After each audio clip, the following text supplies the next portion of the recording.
அன்பு நண்பர்களுக்கு வணக்கம். Am I audible? Good afternoon everybody.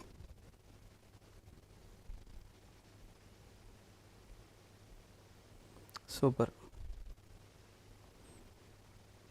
ஆடிபிளா இருக்கா? எல்லாருக்கும் ஆடிபிளா? எஸ், ஓகே, சூப்பர் சூப்பர்ப்பா, போயிடலாம். Right, great. ஸோ இன்றைக்கான டிஎன்டியில் நம்ம எந்தெந்த நியூஸஸை பார்க்க போகிறோம் அப்படின்னு பார்த்தீங்கன்னா 9, 10 and 11 அக்டோபர் 9, 10 and 11 அந்த நியூஸஸ் தான் பார்க்க போகிறோம். ஸோ இதில் அடுத்த இப்போ போன வாட்டி நேற்று நம்ம எதை பார்த்தோம் அப்படின்னு பார்த்தீங்கன்னா மெடிசனுக்கான அந்த ஃபிசியாலஜிக்கான அந்த நோபல் ப்ரைஸ் என்ன அப்படிங்கிறத பார்த்தோம். இதில் நம்ம ஸ்பெஷல் மென்ஷனாக நம்ம ஃபிசிக்ஸுக்கான அதுக்கப்புறம் கெமிஸ்ட்ரிக்கான நோபல் ப்ரைஸ் பார்க்க போகிறோம். அதுக்கப்புறமா பீஸுக்கு ஒரு நோபல் ப்ரைஸ் கொடுத்துருக்காங்க. இது இல்லாமல் வித் ரெஸ்பெக்ட் டு லிட்ரேச்சர் இந்த 2 நோபல் ப்ரைஸும் எக்ஸ்பிளைன் பண்ணுறதுக்கு ஒன்றும் இல்லை. ஸோ யாருக்கு கொடுத்துருக்காங்க அப்படிங்கிறத மட்டும் பார்த்து வச்சுக்கோங்க, போதுமானது. ஓகேங்களா? ஸோ இப்போ நம்ம இன்னைக்கான டிஎன்டிக்கு போயிடலாம். First of all it is with respect to Gruelling course of litigation in India. So Gruelling course of litigation sir அப்படின்னா என்ன?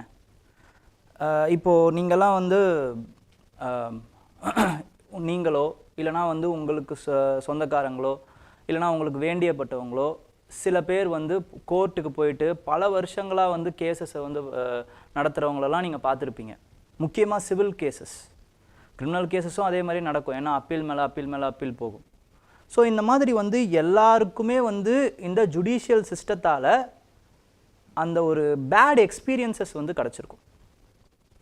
ஸோ ஜஸ்டிஸ் அப்படிங்கிறது என்ன sir? Justice is nothing but what you get for your due. உங்களுக்கு என்ன சரியான விஷயமோ அது கிடைக்கிறது தான் ஜஸ்டிஸ். இப்போது உங்களுக்கு யாரோ ஒருத்தர் தவறு இழைச்சிட்டாரு, அவருக்கு நீங்கள் தண்டனை வாங்கி கொடுக்குறீங்க. அப்போ தவறு இழைச்சிட்டதுக்கப்புறமா அந்த தவறை திருப்பி இப்போது அந்த தவறுனால நீங்கள் ஏதோ இழந்துடுறீங்க. அந்த இழந்தது திருப்பி வருமா அப்படின்னு கேட்டிங்கன்னா வராது. பட் அந்த தண்டனை வாங்கி கொடுக்கறதுனால நீங்கள் என்ன நினைக்கிறீங்க அப்படின்னு பார்த்தீங்கன்னா you are getting a closure. சரி, ஓகே, நமக்கு அட்லீஸ்ட் இதாவது நடந்ததே, அவனுக்கு தண்டனையாவது கிடச்சிதே அப்படிங்கிற அந்த ஒரு closure, that feeling is called as justice. ஆனால் நம்மளுடைய இந்த காம்ப்ளெக்ஸ் ஜுடிஷியல் சிஸ்டத்தில் இந்த ஃபீலிங் நிறைய பேருக்கு கிடைக்காம டினே ஆகிட்டே இருக்கு. So this is the another way of saying justice denied. ஓகேங்களா? justice is denied to everybody. everybodyன்னு இல்லை, மேக்ஸிமம். ஓகேங்களா? இதில் பல காரணங்களை சொல்கிறாங்க, அடுக்கிறாங்க. அதில் ஒன் ஆஃப் த காரணத்தை எடுத்து தான் இந்த ஆர்டிக்கல் பேசிக்கிட்டு இருக்காங்க. அந்த ஒன் ஆஃப் த காரணம் என்ன அப்படின்னு பார்த்தீங்கன்னா it is with respect to case management practices. The problems in India's judiciary scheduling and case management practices. இது ஒரே ஒரு காரணம் மட்டும்தான். ஓகேங்களா? இந்த மாதிரி பல காரணங்கள் இருக்குது, நான் அதையும் சொல்ல போகிறேன். பட் இதில் என்ன சொல்லியிருக்காங்கன்றதை பார்த்துட்டு இதை நோட் பண்ணுங்கள். ஃபஸ்ட்டு ஹெட்டிங் எப்படி போட்டுக்கணும் அப்படின்னு பார்த்தீங்கன்னா காசஸ் ஃபார் ஜுடிஷியல் டிலே இப்படி போட்டுக்கோங்க. ஃபஸ்ட்டு என்ன காரணம் அப்படின்னு பார்த்தீங்கன்னா it is because of India's judiciary scheduling and case management practices. Judiciary's scheduling and case management practices. இது one of the reason. ஓகேங்களா? இதனால் என்ன ஆகுது? இந்த கேஸ் டிலே ஆகிறதுனால அப்பீல் மேலே அப்பீல், அட்ஜான்மெண்ட் மேலே அட்ஜான்மெண்ட், இந்த மாதிரியெல்லாம் ஆகிறதுனால, அதுக்கப்புறம் கோர்ட் ஃபீஸ் இன்க்ரீஸ் ஆகிறதுனால, இது அவங்களோட வேலையை விட்டுட்டு வர்றதுனால இதெல்லாம் என்ன ஆகுது அப்படின்னு பார்த்தீங்கன்னா it is causing black coat syndrome அப்படின்னு நான் சொல்லலை. It is said by, this word is coined by our president திருமதி திரௌபதி முர்மு. ஓகேங்களா? அவங்க சொல்கிறாங்க it is anonymous with white coat hypertension. White coat ஹைப்பர் டென்ஷன்னா என்னது? It is a problem. இப்போ ஒரு கிளினிக் எங்கன்னா போனீங்க அப்படின்னா கிளினிக்கை பார்த்தீங்கனாலே உங்களுக்கு பிபி ஷூட்டப் ஆகிடும். சில பேருக்கு அந்த ஒயிட் கோட்டை பார்த்தாலே ஒரு பதட்டம் ஏற்பட்டுரும். இதுக்கு பேர் தான் ஒயிட் கோட் ஹைப்பர் டென்ஷன்றாங்க. அதே மாதிரி அதை ஒத்த ஒரு சிண்ட்ரோம் தான் என்னன்னு பார்த்தீங்கன்னா பிளாக் கோட் சிண்ட்ரோம். ஐயோ கோர்ட்டா, நம்ம தேவையே இல்லைப்பா, நான் அதுக்கு இங்கேயே உட்காந்துருவேன், தேவையே இல்லை, இப்படிங்கிற அந்த விஷயம் இதில் கூட சொல்லுவார். ஒரு ஒரு படத்தில் வரும்ல, அது என்ன படம் மறந்து போச்சு, தமிழனில் வரும்ல, வரப்பு பிரச்சனைக்காக வந்தாங்க, வயலை விற்க வேண்டியதாக இருக்குன்னு சொன்னேன் அதனால் போயிட்டாங்க, இல்லை வரப்பு ஃபீஸை விட வக்கீல் ஃபீஸ் அதிகமாக இருக்குன்னு சொன்னாங்க போயிட்டாங்க அப்படின்னாங்கல்ல. அதே ஈக்குவலான விஷயந்தான் இது எல்லாமே. ஓகேங்களா? ஸோ இது எதனால் ஆகுது அப்படின்னு பார்த்தீங்கன்னா, பிகாஸ் ஆஃப் த ஷெட்யூலிங் ஒழுங்காக இல்லை. இது with respect to various stack holders இதில் இன்வால்வ் ஆகியிருக்காங்க. யார் with respect to judges, with respect to lawyers, with respect to litigants, with respect to witness. இவங்க எல்லாருமே இந்த ஒவ்வொரு விஷயத்தில் வந்து பாதிக்கவும் பட்டிருக்காங்க, இதுக்கு கான்ட்ரிபியூட்டும் பண்ணுறாங்க. இந்த அட்ஜாயின்மெண்ட்டுலேருந்து தள்ளி போகிறதுலேருந்து எல்லாத்துக்குமே கான்ட்ரிபியூட் பண்ணுறாங்க. வித் ரெஸ்பெக்ட் டு ஜட்ஜஸ் எடுத்துப்போம். ஜட்ஜஸ் எடுத்துக்கிறீங்க அப்படின்னா என்னென்னா, தே ஆர் ஹேவிங் டாஸ்க்ஸ். ஓகேங்களா? டாஸ்க் இருக்குது. அது மட்டும் இல்லாமல் they want to speedily dispose the case. அவங்களுக்கு உண்மையாலே அந்த மாதிரி டிஸ்போஸ் பண்ணணும்னு நினைக்கிறாங்க. பட் என்ன ஆகுதுன்னா, ஹைகோர்ட்லேருந்து சில கேசஸ் வந்து இதை ஸ்பீடாக டிஸ்போஸ் பண்ணுங்கள் இந்த கேசஸை அப்படின்ட்டு வந்து சில கேசஸில் உத்தரவு வரும். ஸோ மற்ற கேசஸை விட்டுட்டு இவங்க என்ன பண்ணுவாங்கன்னா, ஹைகோர்ட்டோட உத்தரவு அப்படிங்கிறதுனால இந்த கேசஸை வந்து அவங்க வந்து ஸ்பீடிலி டிஸ்போஸ் பண்ணுவாங்க. டைமை இதுக்கு அலாட் பண்ணுவாங்க, ரிசோர்ஸை இதுக்கு அலாட் பண்ணுவாங்க, மென்னை இதுக்கு அலாட் பண்ணுவாங்க. இதனால் மற்ற கேசஸ் வந்து அட்ஜாயின் பண்ண வேண்டிய சூழ்நிலை ஏற்படுது. இது மட்டும் இல்லாமல் there is a system which is called as unit system for the evaluation of the judges. So நிறைய கேசஸை டிஸ்போஸ் பண்ண இவங்களுக்கு யூனிட்ஸ் அதிகமாகிட்டே இருக்கும். This will be added for their later prospects like promotions. இப்போ என்ன ப்ராப்ளம் அப்படின்னு பார்த்தீங்கன்னா, சிமிலராக ஈஸியாக இருக்கக்கூடிய கேசஸை ஜட்ஜஸ் எடுத்து டிஸ்போஸ் பண்ணிட்டே இருக்கிறாங்க. பிகாஸ் ஒரு கேஸுக்கு அது எவ்வளோ காம்ப்ளெக்ஸான கேஸா இல்லை சிம்பிளான கேஸா இதெல்லாம் அந்த யூனிட் சிஸ்டம் பார்க்குறது இல்லை. ஒரு கேஸை டிஸ்போஸ் பண்ணியா உனக்கு இவ்வளோ unit. So there is another problem with respect to this system, evaluation system. They are not seeing the quality rather than quantity. Second இம்பார்ட்டண்ட்டான விஷயம் யார் அப்படின்னு பார்த்தீங்கன்னா, it is with respect to the lawyers. Lawyers என்ன பண்ணுறாங்க, அவங்களுக்கு கரெக்டான அந்த ஷெட்யூலிங் வந்து இருக்கிறது இல்லை. ஒரு மல்டிபிள் கேசஸ் ஒரே நாளில் மல்டிபிள் இடத்துல கேசஸை வந்து எடுத்துக்கிறாங்க. அப்போ ஒரு இடத்துலேருந்து இன்னொரு இடத்துக்கு அவங்க போகும்போது அட்ஜாயின்மெண்ட் ஆட்டோமேட்டிக்காக ஆகிடுது. அவங்களால கரெக்டாக ப்ராப்பராக அவங்களோட கேசஸே ஷெட்யூல் பண்ண முடியல ஃபர்ஸ்ட் ஆஃப் ஆல். தேர்ட் யார் அப்படின்னு பார்த்தீங்கன்னா, it is with respect to litigants. litigants-உமே வந்து they are encouraging the lawyers to simply postpone the case with respect to civil case. இன்னும் சொல்ல போனால், சார் இதிலேருந்து கொஞ்சம் டைம் வாங்கி கொடுங்க போதும், ஏன்னா இப்போதைக்கு அவங்க தப்பிக்கணும், அவ்வளோதான், வேறு எதுவும் கிடையாது. So this is encouraging the lawyers. ஏன்னா அவங்களுக்கு அடுத்த வாட்டி வரும்போதும் அவங்க இன்னும் கோர்ட் ஃபீஸை கொடுக்க தான் போகிறாங்க, லாயருக்குன்னு ஃபீஸ் கொடுக்க போகிறாங்க. எவ்வளோ தூரம் தள்ளுதோ அவங்க அந்த அளவுக்கு வந்து லாயருக்கு அது benefit. So the lawyers also encourage to that by the litigants itself. அவங்களுக்கு அந்த டைமில் அது இல்லாமல் இருந்தால் போதும், தட்ஸ் ஆல். இதனால் விட்னஸஸ் இருக்காங்க பார்த்தீங்களா, இவங்க அஃபெக்ட் ஆகுறாங்க. ஸோ ஹோலிஸ்டிக்காக பார்த்தீங்க அப்படின்னா, what we can do is for the proper time management. we have to use the digital technology and digitization first of all. அந்த ப்ரொசீஜர் எல்லாத்தையுமே வந்து டிஜிட்டைஸ் பண்ணணும் ஃபர்ஸ்ட் ஆஃப் ஆல். அதுக்கப்புறம் then for the proper management according to law commission recommendations என்ன சொல்கிறாங்க அப்படின்னு பார்த்தீங்கன்னா, judicial services in line of IAS, all India judicial services மாதிரியான ஒரு சர்வீசஸை வந்து கிரியேட் பண்ணுங்கள் for the management purpose of the court cases. So இதெல்லாம் சொல்கிறாங்க. இது வந்து வெறும் ஒரே ஒரு பாயிண்ட் தாங்க. With respect to judicial delays, justice ஏன் வந்து டிலே ஆகுது, இல்லைனா வந்து ஏன் வந்து ப்ராப்பிங் ஆஃப் த கேசஸ் வந்து இருக்குது அப்படிங்கிறதுக்கு இது one important line, that's all. For example, reasons.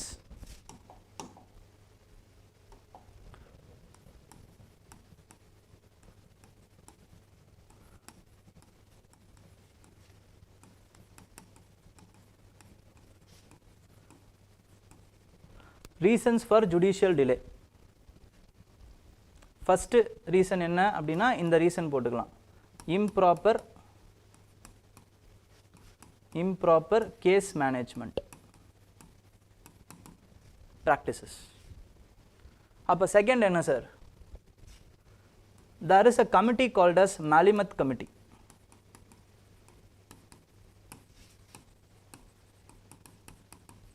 அவங்க என்ன பண்றாங்கன்னா சில ரீசன்ஸை கொடுக்குறாங்க.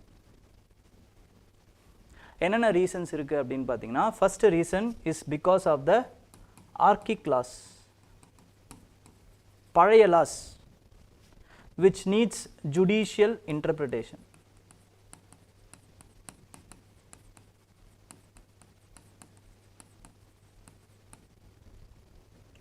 Second is with respect to the case of adjournment, cases of adjournment. நிறைய adjournment, வாய்தான்னு போட்டு நம்மளை சாகடிக்கிறது. ஓகேங்களா, cases of adjournment. Next is with respect to judiciaries and the adventurism, judicial encouragement,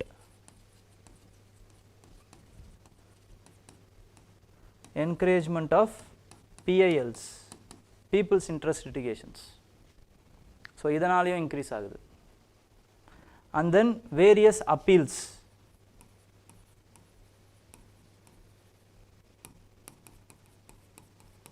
so இதெல்லாமே வந்து மேலிமத் கமிட்டி கொடுத்த அந்த ரீசன்ஸ். வேறு என்ன ரீசன்ஸ் இருக்குது சார் அப்படின்னு பார்த்தீங்கன்னா, there are other reasons also. இதை கூட 1 2 3 4னு ரீசன்ஸாக நீங்கள் போடலாம். 4 5 ரீசன்ஸ் இப்போ கொடுத்துருக்கேன். சிக்ஸ்த் ரீசன் என்ன அப்படின்னு பார்த்தீங்கன்னா, it is with respect to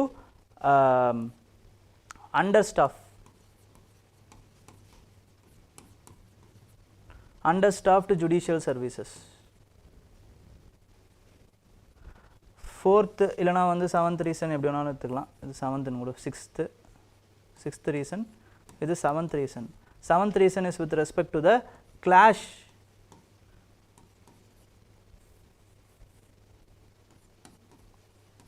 clash between judiciary and executive.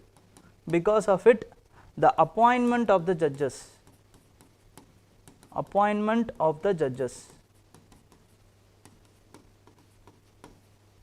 is stalled. இப்போ கூட ரீசெண்டாக எக்ஸாம்பிள், இப்போ கூட ரீசெண்டாக சிஜே என்ன சொன்னார், collegium system should not be considered as a mere select committee, but executive is doing like that only. select committee மாதிரி collegium system deal பண்ணாதீங்க அப்படிங்கிறத சொல்கிறார். ஓகே, ஸோ இவ்வளவு ப்ராப்ளம்ஸ் இருக்குது, இன்னும் நிறைய ப்ராப்ளம்ஸ் இருக்குது. ஓகேங்களா, இதெல்லாம் முக்கியமான problems. Okay, judicial unsorted territory like judicial activism கூட நம்ம எடுத்துகிட்டு போகலாம். ஜுடிஷியல் ஜுடிஷியரி ஓவர்ரீச், அதுக்கப்புறமா வந்து government litigations, because center and state governments are nearly 46% of the cases. Case கொடுத்தது யார் அப்படின்னு பார்த்தீங்கன்னா, 46% of the cases pending in the high court and supreme court is with respect to center and state cases. கவர்மெண்ட்டே வந்து நிறைய லிட்டிகண்ட்டாக இருக்காங்க நிறைய இடத்துல. அதுக்கப்புறமா வந்து with respect to awareness, increase of awareness between the citizens.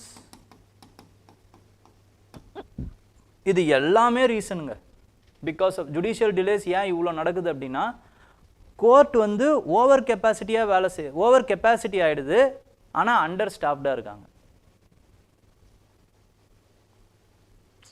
ஓகேங்களா, ஸோ இவ்வளவு ப்ராப்ளம் இருக்குது. இந்த ப்ராப்ளம்னால வர இம்பேக்ட் என்ன? இப்போ impact, first and foremost impact is the casualty of rule of law.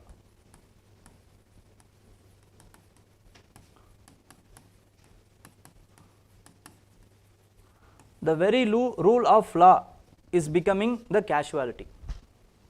ஓகேங்களா, மக்கள் மேலே the faith in judiciary, faith, மக்களுக்கு the faith in judicial system will be eroded.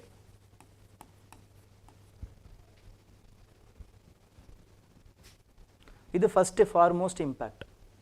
Second impact என்ன அப்படின்னு பார்த்தீங்கன்னா, it is with respect to the social cost due to the denial of justice. Social cost because of the denial of justice. அது என்ன? It is with respect to rise in criminal activity. சட்டத்தில் இருக்க ஓட்டையை வச்சு அழகாக தப்பிச்சு வந்துடுறது. ஓகேங்களா? Social cost, rise in criminal activity. அதுக்கப்புறமா வந்து கிரிமினலைசேஷன் ஆஃப் பாலிடிக்ஸு. ஓகேங்களா? அதுக்கப்புறமா வந்து குற்றச்செயல், கிரிமினல் ஆக்டிவிட்டீஸ் வந்து இன்க்ரீஸ் ஆகுறது. இதெல்லாம் social cost because of the denial of justice. இல்லைனா வந்து டைம்லி ஜஸ்டிஸ் வந்து கிடைக்காம போகிறதுனால வர வினைகள் இதெல்லாம்.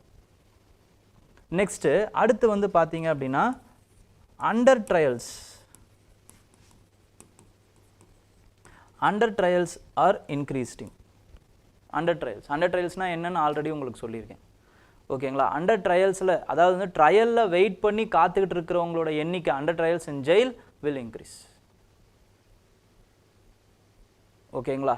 ஸோ இது ஆகிறதுக்கு வாய்ப்பு இருக்குது. அதுக்கப்புறமா வந்து என்ன ஆகலாம் அப்படின்னு பார்த்தீங்கன்னா, it is with respect to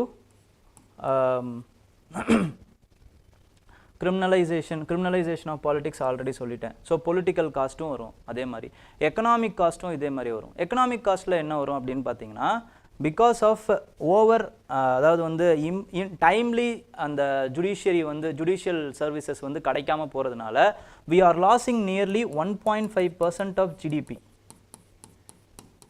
ஏன்னா வந்து இன்வெஸ்ட்மெண்ட் குறைஞ்சிரும். உங்களுக்கு கிரிமினல் ஆக்டிவிட்டி இருக்கிறதுனால மட்டும் கிடையாது, டாக்ஸஸை வந்து ஒழுங்காக வந்து டாக்ஸ் அந்த லிட்டிகேஷன்ஸை வந்து ஒழுங்காக மேக் பண்ணாதனால இன்வெஸ்ட்மெண்ட் வந்து வர்றதுக்கு வாய்ப்பு இருக்காது. ஆக்சுவலாக இதெல்லாம் வந்து எக்கனாமிக் சர்வே சொல்கிறாங்க இதெல்லாம். ஓகேங்களா? இன்வெஸ்ட்மெண்ட் குறையறதுக்கு வாய்ப்பு இருக்குது. சக்கரவியூகா சேலஞ்ச் இதுவாகிறதுக்கு வாய்ப்பு இருக்குது. ஏன்னா வருவாங்க, ஆனால் வெளில போக முடியாது இவங்களால. கரெக்டாக? ஸோ இது எல்லாமே வந்து பார்த்தீங்கன்னா these are the impacts of the denial of justice. impacts. Okay? So இது எல்லாத்தையுமே நீங்கள் எழுதலாம். அப்போ எப்படி நம்ம சரி பண்ணுறது? ஸ்டாஃபை இன்க்ரீஸ் பண்ணணும். அதுக்கப்புறமா வந்து என்ஜேஏசி மாதிரி வந்து ஒரு கரெக்டான ஒரு கான்ஸ்டிடியூஷனல் செலக்ட் கமிட்டியை வந்து ஜட்ஜஸுக்காக நியமிக்கணும். இன்க்ரீஸிங் த டைம் ஆஃப் ஜுடிஷியரியோட ஒர்க்கை வந்து இன்க்ரீஸ் பண்ணுறது. அதுக்கப்புறமா வந்து இன்ஃப்ராஸ்ட்ரக்சர் இன்வெஸ்ட்மெண்ட்டு. ஏன்னா வந்து 0.09% ஆஃப் ஜிடிபி தான் வந்து ஜுடிஷியல் இன்ஃப்ராஸ்ட்ரக்சர் கன்ஸ்ட்ரக்ஷன்ஸுக்கு வந்து நம்ம இன்வெஸ்ட் பண்ணுறோமா. அப்போ ஜுடிஷியல் இன்ஃப்ராஸ்ட்ரக்சர் அதை வந்து டிஜிட்டைஸ் பண்ணுறதுக்கு, அதுக்கப்புறம் அந்த மாதிரியான விஷயங்களுக்கு, அதுக்கப்புறம் வந்து வித் ரெஸ்பெக்ட் டு அந்த all India services, judicial services மாதிரி அதை கிரியேட் பண்ணுறதுலேருந்து இப்படி நம்ம எல்லா விதத்தையும் பண்ணும் பொழுது நமக்கான அந்த அப்புறம் வந்து லோக் அதாலட்ஸு இதெல்லாமும் போடலாம். ஓகேங்களா? குவாசி ஜுடிஷியல் மெக்கானிசம்ஸ், லோக் அதாலட்ஸ் மாதிரி, கிராம் நியாயாலயாஸ் மாதிரி. ஸோ இந்த மாதிரியான விஷயங்களும் நம்ம வந்து எக்ஸ்ப்ளோர் பண்ணணும். மீடியேஷன் ஆர்பிட்ரேஷன் ப்ராசஸில் ஈடுபடணும் மக்கள். அதுக்கான அந்த அதுக்கான அந்த அவேர்னஸை வந்து கிரியேட் பண்ணுறது. இது எல்லாத்தையுமே பண்ணும்போது என்ன ஆகும் அப்படின்னு பார்த்தீங்கன்னா, we will gain the justice. ஓகேங்களா? the justice will be in our hands. நமக்கு தேவையான தகுதியான கரெக்டான ஜஸ்டிஸ் வந்து நமக்கு கிடைக்கும். இப்படிங்கிற மாதிரி நம்ம போட்டு முடிக்கலாம். ஓகேங்களா? ஸோ இதுதான் அந்த க்ரூலிங் ஜஸ்டிஸ். ஸோ இது அதை பற்றி மட்டும் எழுதியிருக்கேன், மற்றது இல்லை. நான் இதை சொன்னதை எழுதிக்கோங்க. ஓகேங்களா? இந்த விஷயத்த கொஞ்சம் ரீவைண்ட் பண்ணி கூட ரீசன்ஸ் எழுதிக்கோங்க. ஏன்னா இதை கேட்குறதுக்கு வாய்ப்பு இருக்குது. ஓகேங்களா? இதை மெயின்ஸில் கேட்குறதுக்கு வாய்ப்பு இருக்குது. இதுதான் ரீசன்ஸ். ஓகேங்களா? இது மட்டும் ரீசன்ஸ் இல்லை, இது மெயின் ரீசன்ஸ் இதெல்லாம். ஓகே? இது ரீசன்ஸ், அதுக்கப்புறம் இதனால் வரக்கூடிய இம்பேக்ட்ஸ் இதெல்லாம். ஓகேங்களா?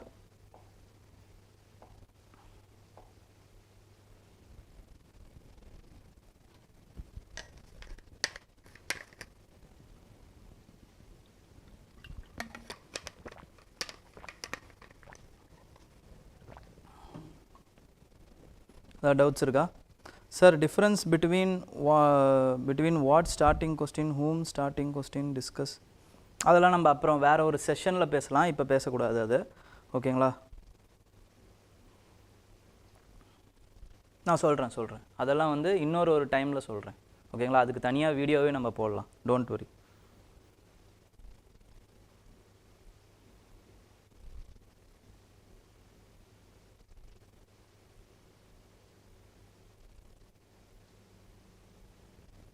இந்தியாவில் because of sheer volume of litigants, ஓகேங்களா, அங்கெல்லாம் வந்து அவ்வளோ litigants இருக்க மாட்டாங்க. இங்கே பார்த்தீங்க அப்படின்னா கோடிக்கணக்கில் இருக்காங்க. கோடிக்கணக்கில் ஒரு சிலர் போனாலே எங்கேயோ போயிடுதுல்ல. ஓகேங்களா? அதுக்கேற்ற மாதிரி நம்ம கோர்ட் சிஸ்டமையும் கொஞ்சம் பெருசாக்கணும், இவ்வளோதான். ஓகே, அந்த சிஸ்டமை கொண்டு வந்திருக்கோம், ஆனால் வால்யூமை கொஞ்சம் பெருசாக்க முடியல நம்மளால்.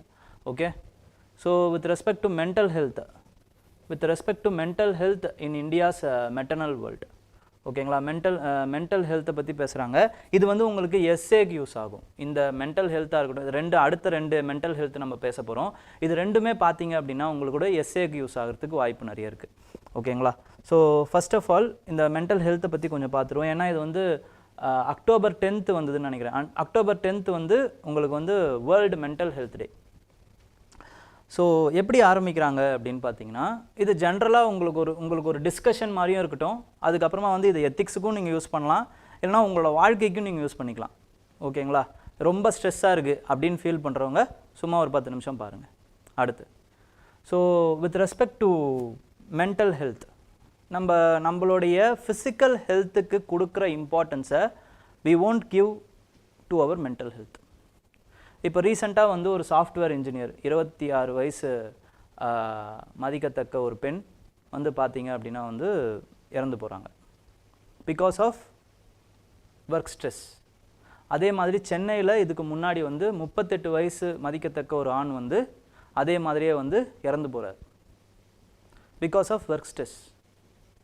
இவங்கெல்லாம் வந்து கேரியர் வைஸ் வந்து ரொம்ப சாலிடாக இருந்தவங்க தான். ஓகேங்களா? மற்றவங்கள மாதிரியே வந்து நல்லா சம்பாதிச்சவங்க தான்.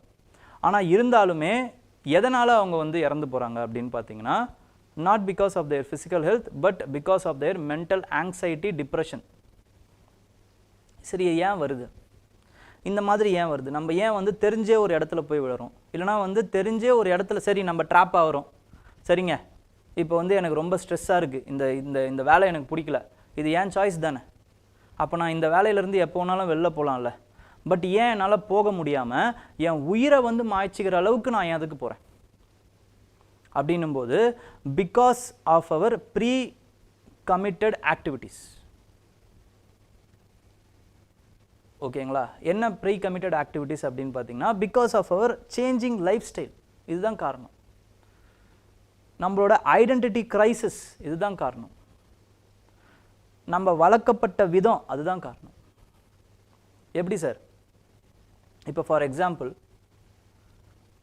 த validation which we are gaining is from the outside. நம்ம எதுக்காக ஓடுறோம், நம்ம எதுக்காக இதெல்லாம் செய்யணும்னு நினைக்கிறோம், எதுக்காக இந்த இடத்த இந்த விஷயத்தை வாங்கணும்னு நினைக்கிறோம், எதுக்காக படிக்கணும்னு நினைக்கிறோம்? It is because of our interest or for others அப்படிங்கிறது உங்களுக்கு முதல்ல தெரியணும். அவர் இன்ட்ரெஸ்ட்னா உங்களை யாராலையும் ஒன்றும் பண்ணவே முடியாதுங்க.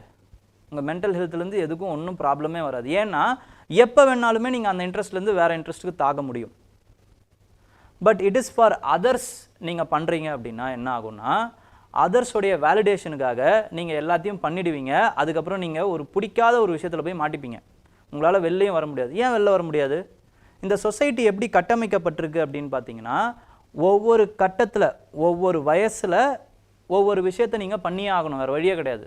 த societal expectation of you is more.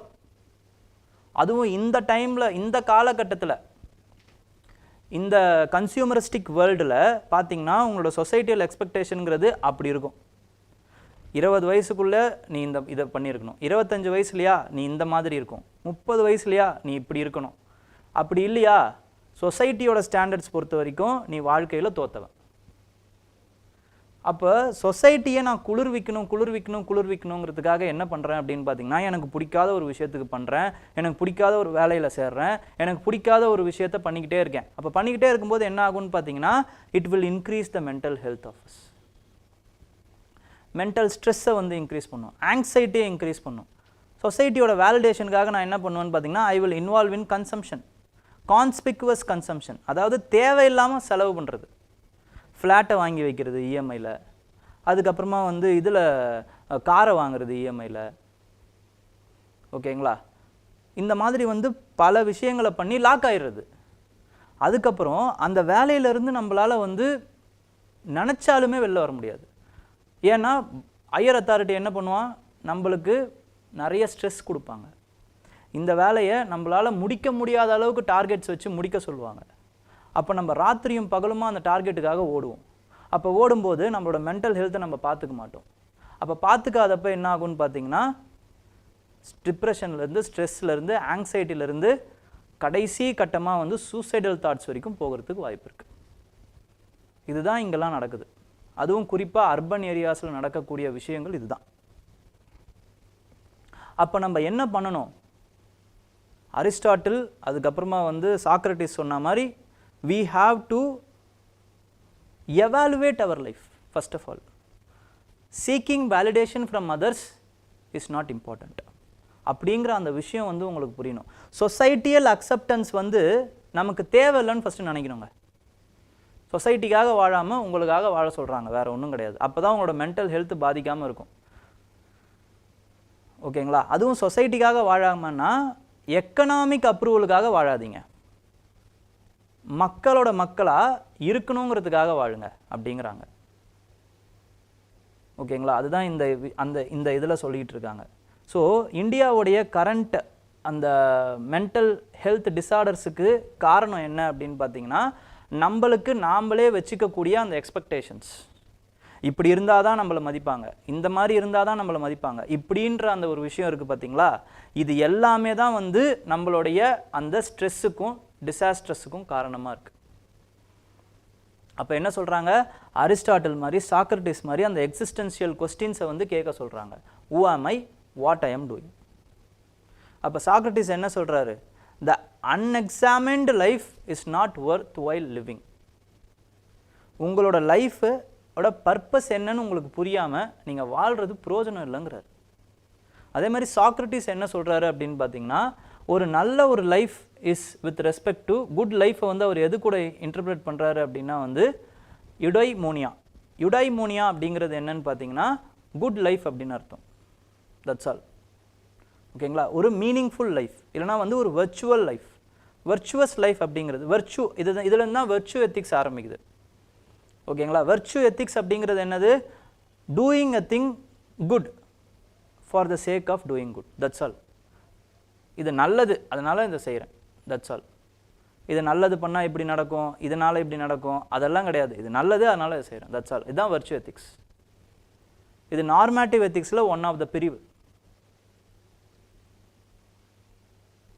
Next பார்த்தீங்க அப்படின்னா வந்து with respect to other things, இந்த இந்த இந்த மெட்டீரியல் வெல்த்துக்காக, அதுக்கப்புறம் லக்ஸுரிக்காக நம்ம போகிற பாதை வந்து என்னன்னு பார்த்தீங்கன்னா தவறுங்கிறாங்க. அப்போ நம்ம எப்படி தாங்க இதை சரி பண்ணுறது அப்படின்னு பார்த்தீங்கன்னா, எப்படியெல்லாம் சரி பண்ணலாம்? With respect to collective action and community as a solution. With respect to collective action and community as a solution. சொசைட்டியோடைய அந்த எக்கனாமிக் வேலிடேஷனுக்காக ஓடாத, ஆனால் சொசைட்டியோட நல்லா சேர்ந்து வாழு, இவ்வளோதான் விஷயம், ஓகேங்களா? இதை தான் வந்து இந்த எஸ்ஏல சுற்றி சொல்லியிருப்பாங்க. பட் நமக்கு அவ்வளோ தேவையில்லை. பட் இந்த இந்த இந்த மீனிங் வந்து உங்களுக்கு தெரியணும், ஓகேங்களா? ஒரு வேலை அப்படின்னா அந்த வேலை நம்ம பிடிச்சி செய்யணும் ஃபர்ஸ்ட் ஆஃப் ஆல். அடுத்தவங்க வேலிடேஷனுக்காக செய்யக்கூடாது. தேர்ட் இம்பார்ட்டண்ட்டான விஷயம், கம்யூனிட்டியோடு வாழணும், ஆனால் கம்யூனிட்டி வேலிடேஷனுக்காக வாழக்கூடாது, ஓகேங்களா? நெக்ஸ்ட் இம்பார்ட்டண்ட்டான விஷயம் என்ன அப்படின்னு பார்த்தீங்கன்னா, it is with respect to transform work place into supportive spaces. Transform work places into supportive places. இதே தான் மறுபடியும் அதே ஆர்டிக்கல் தான். பிகாஸ் ஆஃப் இந்த மென்டல் ஹெல்த் வீக் அப்படிங்கிறதுனால 2 ஆர்டிக்கல் வந்தது. ரெண்டுமே இம்பார்ட்டன்றதுனால எடுத்து வச்சுருக்கேன். ஓகேங்களா? இது உங்களோட படிப்புக்கும் இம்பார்ட்டண்ட் தான், எஸ்ஏலாம் யூஸ் பண்ணலாம் நீங்கள், பட் ஜென்ரலாகவே உங்கள் லைஃபுக்கு இது இம்பார்ட்டண்ட். ஓகேங்களா? ஆஸ் அ டீச்சர் இந்த மாதிரியான விஷயங்களையும் சொல்ல வேண்டியது என்னோட கடமை. ஓகே, இப்போ நீங்கள் வேலையில் இருக்கீங்க, இல்லைனா வந்து படிச்சுட்டு இருக்கீங்க, எதுவாக இருந்தாலுமே please kindly take care of your mental health. ஓகேங்களா? நிறைய விஷயங்களில் நீங்கள் வந்து அதுவும் இந்த படிப்பை படிக்கிறவங்க ரொம்ப எதிர்நோக்கிற விஷயம் என்ன அப்படின்னு பார்த்தீங்கன்னா, அந்த சொசைட்டியல் ஸ்டாண்டர்ட்ஸ் இருக்குது பார்த்தீங்களா, அது எல்லாமே நமக்கு வந்து லேட்டாக தான் நடக்கும். பட் நடக்கும்போது வேறு மாதிரி நடக்கும். ஆனால் அது வரைக்கும் நம்ம என்ன பண்ணணும் அப்படின்னு பார்த்தீங்கன்னா, கொஞ்சம் வெயிட் பண்ணணும். ஓகேங்களா? So transform with work place into supportive spaces. Supportive spaces வந்து ஜாப்பனீஸ் டேர்மில் வந்து டெத் ஃப்ரம் ஓவர் ஒர்க் அப்படிங்கிற அந்த டேர்முக்கு வந்து என்னன்னு சொல்லுவாங்கன்னா கரோஷி அப்படின்னு சொல்லுவாங்க. இது ஜப்பானில் நிறைய நடக்குமா. நிறைய பேர் நிறைய ஓவர் ஒர்க் பண்ணி என்ன பண்ணிடுவாங்க ஜாப்பனீஸ் அப்படின்னு பார்த்தீங்கன்னா இறந்து போகிறதுக்கு வாய்ப்பு இருக்குது. ஓகேங்களா? அதனால தான் அங்கெல்லாம் வந்து பார்த்தீங்க அப்படின்னா இக்கிகை அப்படிங்கிற அந்த கான்செப்ட்லாம் அங்கே எடுத்துகிட்டு வராங்க. First of all first having the purpose of life, அதுதான் இக்கிகை. ஓகே, அப்போது இதே மாதிரி என்ன ஆகுதுன்னு பார்த்தீங்கன்னா relentless drive for profit and productivity எல்லா இடத்துலையுமே வந்து ஓவர் ஒர்க் பண்ண சொல்லி எம்ப்ளாயர்ஸ் வந்து எம்ப்ளாயீஸ் கிட்ட வந்து கட்டாயப்படுத்துகிறாங்க. அப்போ அந்த எம்ப்ளாயீஸ் என்ன பண்ணுறாங்க, they are doing over work. அந்த ஓவர் ஒர்க் என்ன ஆகுதுன்னு பார்த்தீங்கன்னா it has become normalised over the period of time. இப்படி ஓவர் ஒர்க் பண்ணுறவன் தான் கரெக்டாக ஒர்க் பண்ணுறாங்கிற மாதிரி அப்புறம் ஆயிடுது. ஓகேங்களா? ஸோ இதில் என்ன சொல்கிறாங்க அப்படின்னு பார்த்தீங்கன்னா, இந்த today's competitive economy cost cutting, efficiency, productivity இதுக்கு தான் வந்து அவங்க முக்கியத்துவம் தராங்க. அது மட்டும் இல்லாமல் அசல் அண்ட் பசல் கல்ச்சர், அதாவது வந்து உடனே அறிபுரியாக ஒர்க் பண்ணிக்கிட்டே இருக்கணும் அப்படிங்கிறது, இதெல்லாம் எங்கே ட்ரேஸ் பண்ணுறாங்க அப்படின்னு பார்த்தீங்கன்னா ஃப்ரம் மேக்ஸ் வெப்பருடைய இன்ஃப்ளூயன்ஷியலான work which is called as Protestant ethics. இதுவுமே நீங்கள் வந்து எஸ்ஏல எழுதலாம். ஓகேங்களா? மேக்ஸ் வெப்பருடைய அந்த ஒர்க்கான அந்த protestant ethics and spirit of capitalism, இந்த ஒர்க் இருக்குது பார்த்தீங்களா, இந்த ஒர்க்கில் இருந்து தாங்க வருது. இந்த இந்த இந்த தாட் பேசிஸ்ல இருந்து தான் இந்த மாதிரி வருது. ஏன்னா மேக்ஸ் வெப்பர் என்ன பண்ணுறாரு அப்படின்னா he links hard work with moral virtue. ஒருத்தன் வந்து எவ்வளவு கடினமாக உழைக்கிறானோ அவன் வந்து நல்ல வேலைக்காரன் அப்படிங்கிறத வந்து ஈக்குவேட் பண்ணுறாரு. ஆக்சுவலாக இட் இஸ் ஈக்குவல் டு எக்ஸ்ப்ளாய்டேஷன்றது அவர் சொல்லலை. கேபிட்டலிசம், ஸ்பிரிட் ஆஃப் கேபிட்டலிசமில் அவர் என்ன பண்ணுறாரு, moral work is equal to virtual work. ஓகேங்களா? Hard work is equal to moral virtue அப்படின்றத அவர் ஈக்குவேட் பண்ணுறாரு. இதிலிருந்து தான் என்ன ஆகுது அப்படின்னு பார்த்தீங்கன்னா மேக்ஸ் வெப்பர் வந்து he links hard work. According to Weber, success and diligent were not the signs of professional capacity but moral worth. Professional மட்டும் கிடையாது, அது மாரல் ஒர்த்துக்காக கிடைக்கக்கூடிய பரிசுன்னு அவர் சொல்கிறாரு. ஸோ இது என்ன ஆகுது, இந்த over work, the culture of over work, hard work கிடையாது. ஹார்ட் ஒர்க்குங்கிறது வேறு. ஹார்ட் ஒர்க்குங்கிறது 8 மணி நேரம் நீங்கள் உழைக்கிறீங்க, 8 மணி நேரம் நீங்கள் உழைச்சாகணும் அப்படின்னா 8 மணி நேரமும் ஒழுங்காக உழைக்கிறீங்க அப்படின்னா அது ஹார்ட் ஒர்க். ஓவர் ஒர்க்குங்கிறது 10 மணி நேரம் 12 மணி நேரம் ஒர்க் பண்ணுறீங்க அப்படின்னா அது ஓவர் ஒர்க்.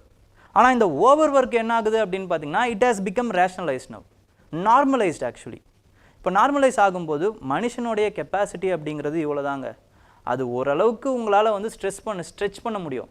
ஆனால் வந்து ஓவராக அதையே நீங்கள் பண்ணிக்கிட்டே இருக்கும்போது என்ன ஆகும் அப்படின்னு பார்த்தீங்கன்னா it will break down at one point of time. அப்போ அதுக்கு என்னென்னலாம் பண்ணலாம் with respect to it. And he is also saying that this behavior of overworking, அதை நார்மலைஸ் பண்ணுறது அப்படிங்கிறது it has been explained with respect to cognitive dissonance theory. Employers என்ன பண்ணுறாங்க அப்படின்னு பார்த்தீங்கன்னா இந்த தியரியை வச்சு அவங்க வந்து எக்ஸ்பிளைன் பண்ணிடுறாங்க, இது கரெக்டு தான், இது நல்லது தான். காக்னேட்டிவ் டிசனன்ஸ் தியரி அப்படின்னா என்னது, இது வந்து உங்களுக்கு எத்திக்ஸில் யூஸ் ஆகும். ஓகேங்களா?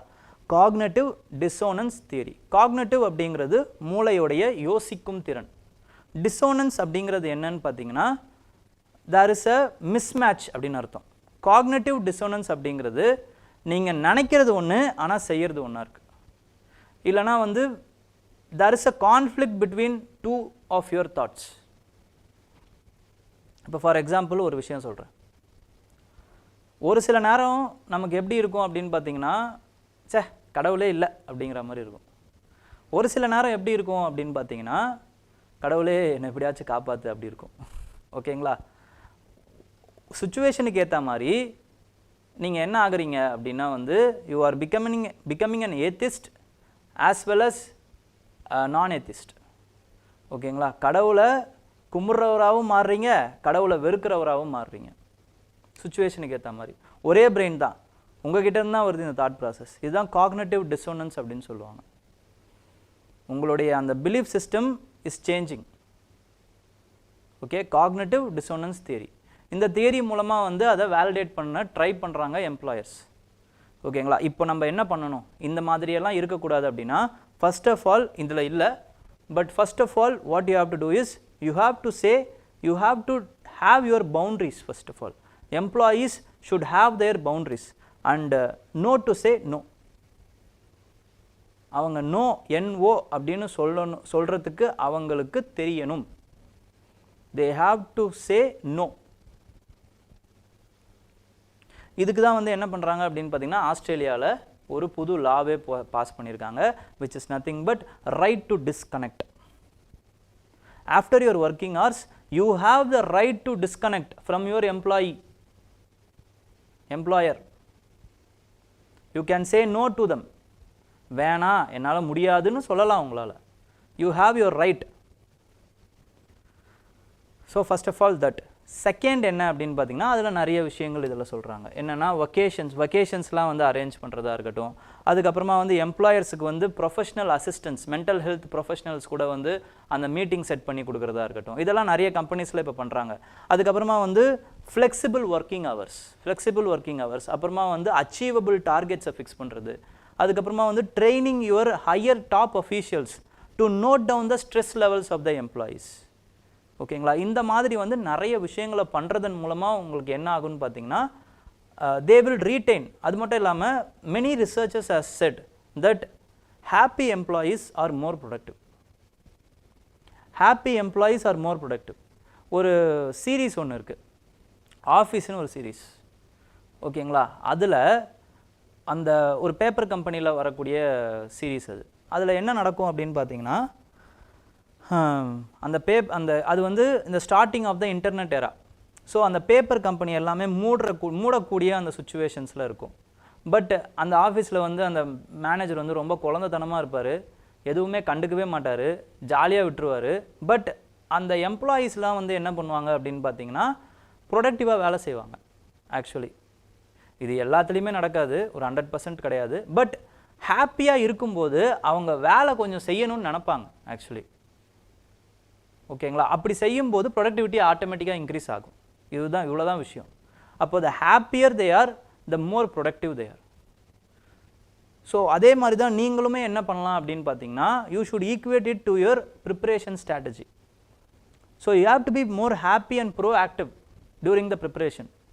தொடர்ந்து படிச்சுக்கிட்டே இருக்க முடியாது உங்களால், அதையும் சொல்லிடுறேன். ஸ்ட்ரகிள் தான். ஓகேங்களா? இதுதான் காந்தியனோட ஸ்ட்ராட்டஜி. நேரு, சுபாஷ் சந்திர போஸ்லாம் ஸ்ட்ரகிள் பண்ண முடியாது. Struggle. Your preparation will be like this. எப்படி இருக்கும் அப்படின்னு பார்த்தீங்கன்னா யுவர் ப்ரிப்பரேஷன் சம்டைம் காலைல எழுந்திருப்பீங்க, ரொம்ப இதுவாக எழுந்து அழகாக இப்படி போகும். ஆக்சுவலாக நல்லா படிப்பீங்க. இது மாதிரி வந்து நம்ம தான் படிக்கிறோமா, நம்மளுக்கு தான் இது நடக்குதா அப்படின்னு சில நேரம் டவுட்லாம் வரும். ஓகேங்களா? அப்போது 2-3 நாள் கரெக்டாக இப்படி படிப்பீங்க. அப்புறம் அந்த டவுட்லாம் வருமா, சரி நம்ம தான் படிச்சிட்டோமேனு கொஞ்சம் லத்தார்ஜிக்காக விடுவீங்க, கீழே இறங்கினோடனே என்ன ஆகுன்னு பார்த்தீங்கன்னா ஒரு வாரம் படிச்சிங்கல்ல, ஒரு 2 வாரம் சும்மா இருப்பீங்க. இப்படி ஆகிடும். மறுபடியும் ஐயோ படிக்கணுமே அப்படின்னு திருப்பி மேலே ஏறும், திருப்பி இறங்கும். This is the preparation cycle. இப்படி தான் உங்களோட ப்ரிப்பரேஷன் சைக்கிள் இருக்கும். இது வந்து நார்மல் ஆஸ்பிரண்ட். பாஸ் ஆகக்கூடிய ஆஸ்பிரண்ட் இருக்காங்க பார்த்தீங்களா, அவங்களோட சைக்கிள் எப்படி இருக்கும்னா அவங்களுக்கும் இதே மாதிரி தான், கஷ்டம்தான். பட் இந்த சைன் இப்படி இருந்தாலுமே கீழே இருக்கக்கூடிய சைன் இருக்குது பார்த்தீங்களா, அது சீக்கிரமாக இறங்கிடும். எவ்வளவுக்கு எவ்வளோ இந்த சைக்கிளை கீழே வச்சு எவ்வளோக்கு எவ்வளோ இந்த மாதிரி வச்சுருக்கீங்களோ அந்த அளவுக்கு உங்களோட ப்ரிப்பரேஷனுக்கு நல்லது. அதாவது அந்த ஃப்ரீயாக படிக்காத அவர் இருக்குது பார்த்தீங்களா, அதை வந்து கம்மியாக வைக்கணும். ஆனால் எப்படியா இருந்தாலும் படிக்காத அவர்னு இருக்கும். ஓகேங்களா? நீங்கள் என்ன பண்ணணும் அப்படின்னு பார்த்தீங்கன்னா, இப்போ ஒரு வாரத்தில் 1 வீக் இருக்குது, 1 வீக்கில் நல்லா படிக்கிறீங்க அப்படின்னா இந்த 1 வீக்லேயே உங்களுக்கு வந்து ஒரு ஃப்ரீ டைம்னு வச்சுக்கோங்க. உங்களுக்குன்னு ஒரு ஃப்ரீ டைம், ஒரு அரை நாள், சண்டேயில் ஒரு அரை நாள் படிக்கவே மாட்டேன், நான் வந்து ஜாலியாக படம் பார்க்குறேன், இல்லை வெளில போகிறேன், இல்லை யாருக்குன்னா பேசுகிறேன், இப்படி வச்சுக்கோங்க உங்களோட டைமை. ஓகேங்களா? அப்படி வச்சுக்கிட்டால் மட்டும்தான் மண்டேலேருந்து திருப்பி உங்களால் வந்து ஃப்ரெஷ்ஷாக படிக்க முடியும். இல்லைனா திருப்பி நீங்கள் ரொம்ப ஓவராக ஸ்ட்ரெஸ் பண்ணும்போது there is a possibility of burning out அப்படின்னு சொல்லுவாங்க. burning out இது நடக்கிறதுக்கு வாய்ப்பு நிறைய இருக்குது. ஓகேங்களா? இதை மட்டும் கொஞ்சம் ஜாகிரதையாக பார்த்துக்கோங்க. சரி, இப்போ நம்ம நெக்ஸ்ட் இதுக்கு போயிடலாம். நெக்ஸ்ட் வந்து with respect to why are the textile industries struggling to perform better? Okay, according to union minister of டெக்ஸ்டைலோட யூனியன் மினிஸ்டர் அவர் என்ன சொல்கிறாருன்னா, Indian textiles and apparel sector is aiming for total business of $250 billion annually by 2030. 2030க்குள்ளே $250 billion வந்து நாங்கள் வந்து ஏம் பண்ணிகிட்ருக்கோம். அதாவது வந்து கிட்டத்தட்ட வந்து இயர்லி அப்போ $250 போகணும் அப்படின்னா, $250 பில்லியன் அது வளர்ச்சி ஆகணும் அப்படின்னா இயர்லி 10% growth வந்து நடக்கணும். But it is not growing like that. ஓகேங்களா? இப்போ கரெக்டாக எவ்வளோ இருக்குது அப்படின்னு பார்த்தீங்கன்னா, கிட்டத்தட்ட வந்து it is estimated around $153 billion at 2021. Sir, textile இண்டஸ்ட்ரியை பற்றி நம்ம ஏன் படிக்கணும்? Very very important industry. Because after agriculture the highest amount of jobs, one of the highest job sectors எது அப்படின்னு பார்த்தீங்கன்னா it is textile industry, apparel and textile industries. அதில் தான் அதிகமான ஜாப்ஸ் அடுத்து இருக்குது. ஓகேங்களா? அதனால் very very important industry which you have to know, there is no other go. Okay, இதில் நம்மளோட எய்ம் என்ன அப்படின்னு பார்த்தீங்கன்னா $250 பில்லியன். இப்போ எவ்வளோ இருக்குது? $153 பில்லியன். அதில் டொமஸ்டிக் கான்ட்ரிபியூஷனே பிஸ்னஸே எவ்வளோ இருக்குது? $110 பில்லியன். அப்போ கிட்டத்தட்ட வந்து ஒரு 43 பில்லியன் தான் நம்ம வெளியே எக்ஸ்போர்ட்டே பண்ணுறோம், வெளிநாட்டுக்கு ஏற்றுமதி பண்ணுறோம். அப்போ அந்த எக்ஸ்போர்ட்டிங் பொட்டென்ஷியலை வந்து நம்ம இன்க்ரீஸ் பண்ணணும் இப்போ. Because it has been hijacked by the countries like Vietnam and Bangladesh. நம்ம அதை வந்து எக்ஸ்போர்ட் பொட்டென்ஷியலை இன்க்ரீஸ் பண்ணணும். ஏன் சார் அதனால் நம்ம இப்போ என்ன ஆகுது, எதனால் வந்து நம்மளால் இன்க்ரீஸ் பண்ண முடியல அப்படின்னா, because of the geopolitical reasons. First of all west ஏஷியாவில் வார், அந்த சைடில் வந்து Ukraine Russia war, pandemic reasons, இது எல்லாம் சேர்ந்து அதுக்கப்புறமா வந்து policy issues with respect to the textile industries. என்ன சார் பாலிசி இஷ்யூ அப்படின்னா, ரா மெட்டீரியல் காஸ்ட் வந்து இன்க்ரீஸ் ஆகிடுச்சுங்க. ரா மெட்டீரியல் காஸ்ட் 2 இம்பார்ட்டண்டான ரா மெட்டீரியல் இருக்குது, காட்டன், அதுக்கப்புறமா வந்து மேன்மேடு ஃபைபர், MMFன்னு சொல்லுவாங்க. இது ரெண்டுத்தோடைய ரா மெட்டீரியல் காஸ்ட்டுமே இன்க்ரீஸ் ஆகிடுச்சு. ஏன் இன்க்ரீஸ் ஆகுது? First of all, import duty of the cotton has been increased by 10% by the Indian government. Import duty increase ஆகிறதுனால, ஏன் இம்போர்ட் டியூட்டி இன்க்ரீஸ் பண்ணோம்? To protect the domestic farmers of cotton farmers. ஆனால் அந்த import டியூட்டியை வந்து increase பண்ணதுனால என்ன ஆயிடுச்சு? டொமஸ்டிக் காட்டனுடைய விலை இன்க்ரீஸ் ஆகிடுச்சு. ஏன்னா அவங்களால வந்து மற்றவங்களால வந்து இம்போர்ட் பண்ண முடியாது இல்லைங்களா? அப்போ டொமஸ்டிக் ப்ரைஸஸை காட்டனை விட காட்டிலும் நம்மளோட import prices of the cotton increase. அப்போ ரா மெட்டீரியல் காஸ்ட் இன்க்ரீஸ் ஆகும்போது ஆட்டோமேட்டிக்லி மேனுஃபேக்சரிங் காஸ்ட் இன்க்ரீஸ் ஆகுது. எக்ஸ்போர்ட்டில் அது பிரச்சனை ஆகுது. எக்ஸ்போர்ட் பொட்டென்ஷியல் எக்ஸ்போர்ட்டில் அது பிரச்சனை ஆகுது. இது காட்டனுக்கு. With respect to manmade fibre, we are having quality control initiative, quality control orders. So இதனால் என்ன ஆகுதுன்னு பார்த்தீங்கன்னா, அந்த குவாலிட்டியான மேன்மேடு ஃபைபரை மட்டும்தான் நம்மளால் வந்து தயாரிக்க முடியும். இப்போ தயாரிக்கும் போது தயாரிக்கிற காஸ்ட் இன்க்ரீஸ் ஆகுது, raw material import cost increases. இது அப்போ ஜியோபொலிட்டிக்கல் ரீசன்ஸ் ஃபஸ்ட்டு பார்த்தோம். செகண்ட் வந்து பாலிசி இஷ்யூஸ் பார்த்தோம். தேர்ட் என்ன ப்ராப்ளம் அப்படின்னு பார்த்தீங்கன்னா, கன்சியூமர் ப்ரிஃபரன்சஸ் வந்து மாறிடுச்சிங்க இப்போ. ஓகேங்களா? இப்போது everybody as becoming urbanised and semi urbanised. ஓகேங்களா? அப்படி ஆகும்போது என்னன்னு பார்த்தீங்களா, அவங்களோட டேஸ்ட்டும் மாறுது, அதே மாதிரி சாய்ஸ் ஆஃப் ப்ரிஃபரன்சஸும் மாறுது. All are preferring multinational companies, branded கம்பெனிஸை வந்து போடணும்னு நினைக்கிறாங்க, பிராண்டட் அப்பேரல்ஸை போடணும்னு நினைக்கிறாங்க. ஸோ இதனால் small retail outlets are getting affected. So அப்போ என்ன பண்ணணும்? the way forward is only one thing, which is nothing but to the industry has no option but to look at the technology, skilling the workforce and improve the productivity by reducing the wastage. ஓகேங்களா? இதுதான் வே ஃபார்வர்டாக நம்ம எழுத போகிறோம். Okay, இந்த textile இண்டஸ்ட்ரியை பற்றி இருக்கிற problems என்ன, அதுக்கப்புறம் அதோட சொல்யூஷன்ஸ் என்ன அப்படிங்கிறத நம்ம பார்த்தாச்சு. ஓகேங்களா? Next is with respect to global digital compact. இப்போ ரீசெண்டாக என்ன பண்ணாங்க அப்படின்னு பார்த்தீங்கன்னா, சப்மிட் ஒன்று நடந்துச்சுங்க. Summit of the future which has been organised by summit of the future has been organised by United Nations. ஓகேங்களா? Summit of the future has been organized by United Nations. அந்த United Nationsல global digital compact, டிஜிட்டலை பற்றி ஒரு governance initiative, அதை பற்றி பேசுகிறாங்க. digital technologies, because digital technologies is shaping our day to day life now.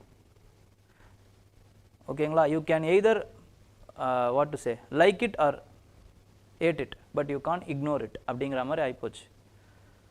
ஓகேங்களா? அப்போது ஆர்டிஃபிஷியல் இன்டெலிஜென்ஸ்லேருந்து டிஜிட்டல் விஷயத்துலேருந்து எல்லாமே வந்து it is moulding our life, it is affecting our life, it is impacting our life in a positive and a negative way. அப்போது there should be a greater governance initiative worldwide international cooperation இருக்கணும் for it. அப்போ அதை பற்றி பேசுகிறதுக்கு தான் என்ன பண்ணுறாங்கன்னு பார்த்தீங்கன்னா, டிஜிட்டல் காம்பேக்ட் அப்படிங்கிற ஒரு குளோபல் டிஜிட்டல் காம்பேக்ட் அப்படின்னு யுனைடெட் நேஷன்ஸ் வந்து ஒரு பேச்சுவார்த்தை நடத்துது. இட் இஸ் அ நான் பைண்டிங் லா.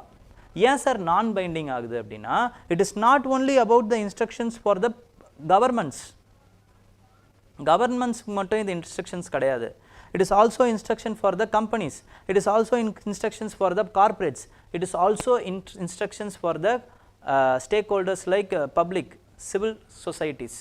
அப்போது இவங்க எல்லாருமே இருக்கும்போது it should be non binding. ஓகேங்களா? வெறும் கவர்மெண்ட்டால் மட்டும் பண்ண முடிகிற விஷயங்கள் மட்டும்தான் நம்ம பைண்டிங்காகவே ஆக்குவோம். மற்றபடி வந்து பார்த்தீங்க அப்படின்னா நான் பைண்டிங்காக தான் இருக்கும், அது இருக்க முடியும். ஓகேங்களா? ஸோ நெக்ஸ்ட் வந்து என்ன அப்படின்னு பார்த்தீங்கன்னா, ரியலைசிங் த ஜிடிசி அப்படின்னும் பொழுது தெர் ஆர் சம் பிரின்சிபிள்ஸுங்க. Principles with respect to the GDC. என்ன கோல்ஸ் நம்ம பார்த்துருவோம். கோல்ஸ் என்ன அப்படின்னு பார்த்தீங்கன்னா, to close the digital divide. digital divide close பண்ணணும். first of all, digital divide னா என்னது? the awareness about the digital technologies among the people. ஓகேங்களா? the ease in which they can operate a digital device. அதுதான் வந்து என்ன அப்படின்னு பார்த்தீங்கன்னா digital divide அப்படின்னு சொல்கிறது. ஓகேங்களா? டிஜிட்டல் லிட்ரஸியை வந்து ஏற்றுறதுங்க, வேறு ஒன்றும் கிடையாது.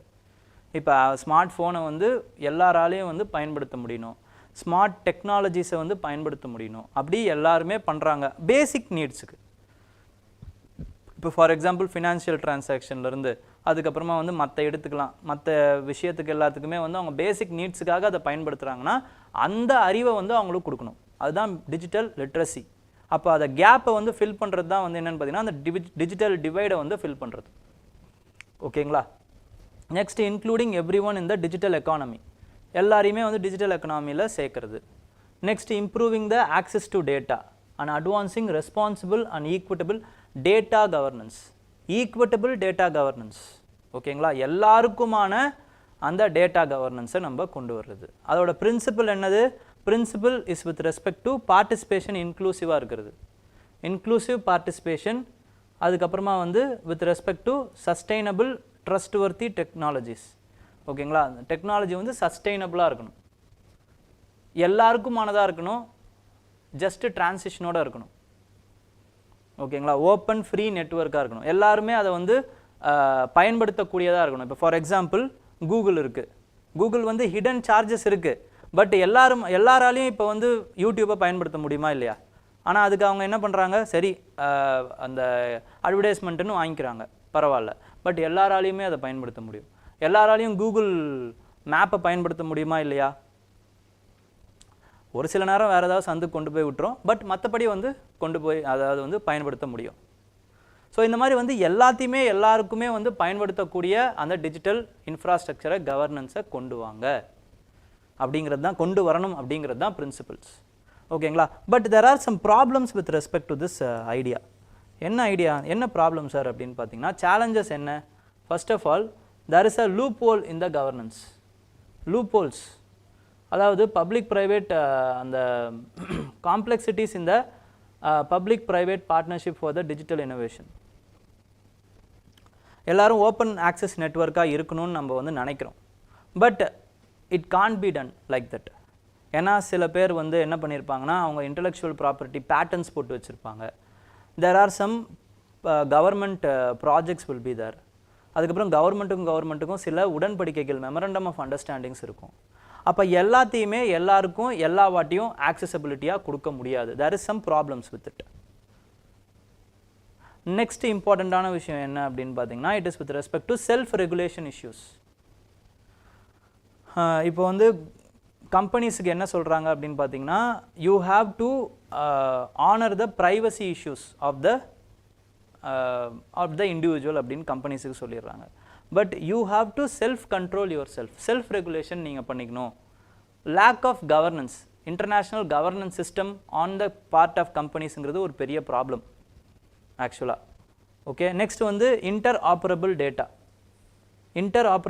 அப்படிங்கிறது, ஏஐ இப்போ ட்ரெயின் பண்ணுறோம் அப்படின்னா, ஏஐ ட்ரெயின் பண்ணுறதுக்கு you have to feed them informations. அப்போ எந்த அளவுக்கு அதிகமாக நீங்கள் இன்ஃபர்மேஷன்ஸை நீங்கள் அதுக்குள்ளே ஃபீட் பண்ணுறீங்களோ அந்த அளவுக்கு ஏஐ வந்து அழகாக வந்து ட்ரெயின் ஆகி நிற்கும். அப்போ நீங்கள் நிறைய இன்ஃபர்மேஷன்ஸை ஸ்டோர் பண்ண போகிறீங்க.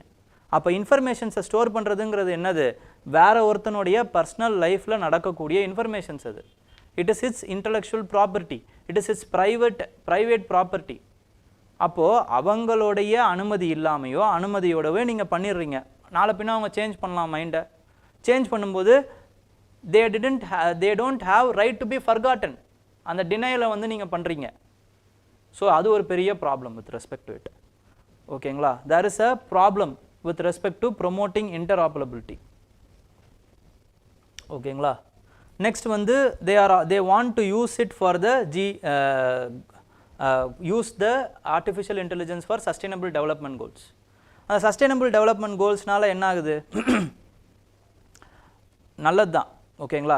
ஆர்டிஃபிஷியல் இன்டெலிஜென்ஸை சஸ்டைனபிள் டெவலப்மெண்ட் கோல்ஸுக்கு யூஸ் பண்ணணும்னு நினைக்கிற அந்த எண்ணம் நல்லது, அதை யாருமே மறுக்கலை.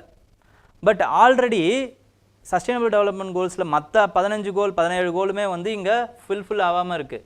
இப்போ ஆர்டிஃபிஷியல் இன்டெலிஜென்ஸை யூஸ் பண்ணால் மட்டும் அது வந்து ஃபில்ஃபில் ஆகிடுமா அப்படிங்கிறது ஒரு கேள்விக்குறி தான் அப்படிங்கிறத சொல்கிறாங்க. ஓகேங்களா. அப்போ ஓவராலாக பார்த்தீங்க அப்படின்னா, it doesn't lay any road map. ஓகேங்களா. சட்டிலாக வந்து இதில் என்ன பண்ணியிருப்பாங்கன்னு பார்த்தீங்கன்னா, இந்த கவர்னன்ஸ் மீட்டிங்கை வந்து ரொம்ப கேலி பண்ணியிருப்பாங்க. ஓகேங்களா. It is not delivering any road map, but பேசுகிறதுக்கான ஒரு பிளாட்ஃபார்மாக இது இருக்குது, அவ்வளோதான். ஓகேங்களா. குளோபல் டிஜிட்டல் கவர்னன்ஸுக்கு எந்த ஒரு ரோட் மேப்பையும் இது போட்டு தரல அப்படிங்கிறத கடைசியாக சொல்லி முடிக்கிறாங்க. ஓகேங்களா. ஏன்னா இவ்வளோ ப்ராப்ளம்ஸ் இருக்குது இதில் அப்படிங்கிறாங்க. இது நான் பைண்டிங் வேறு, ஸோ யாரும் மதிக்கவும் போகிறதில்ல இதை. Modi to hold bilateral tax with leaders at ASEAN-India.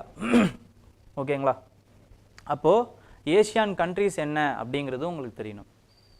ஓகேங்களா. அதுக்கப்புறமா வந்து ஏஷியானுடைய 21st மீட்டிங்கில் கலந்துக்கிறாரு.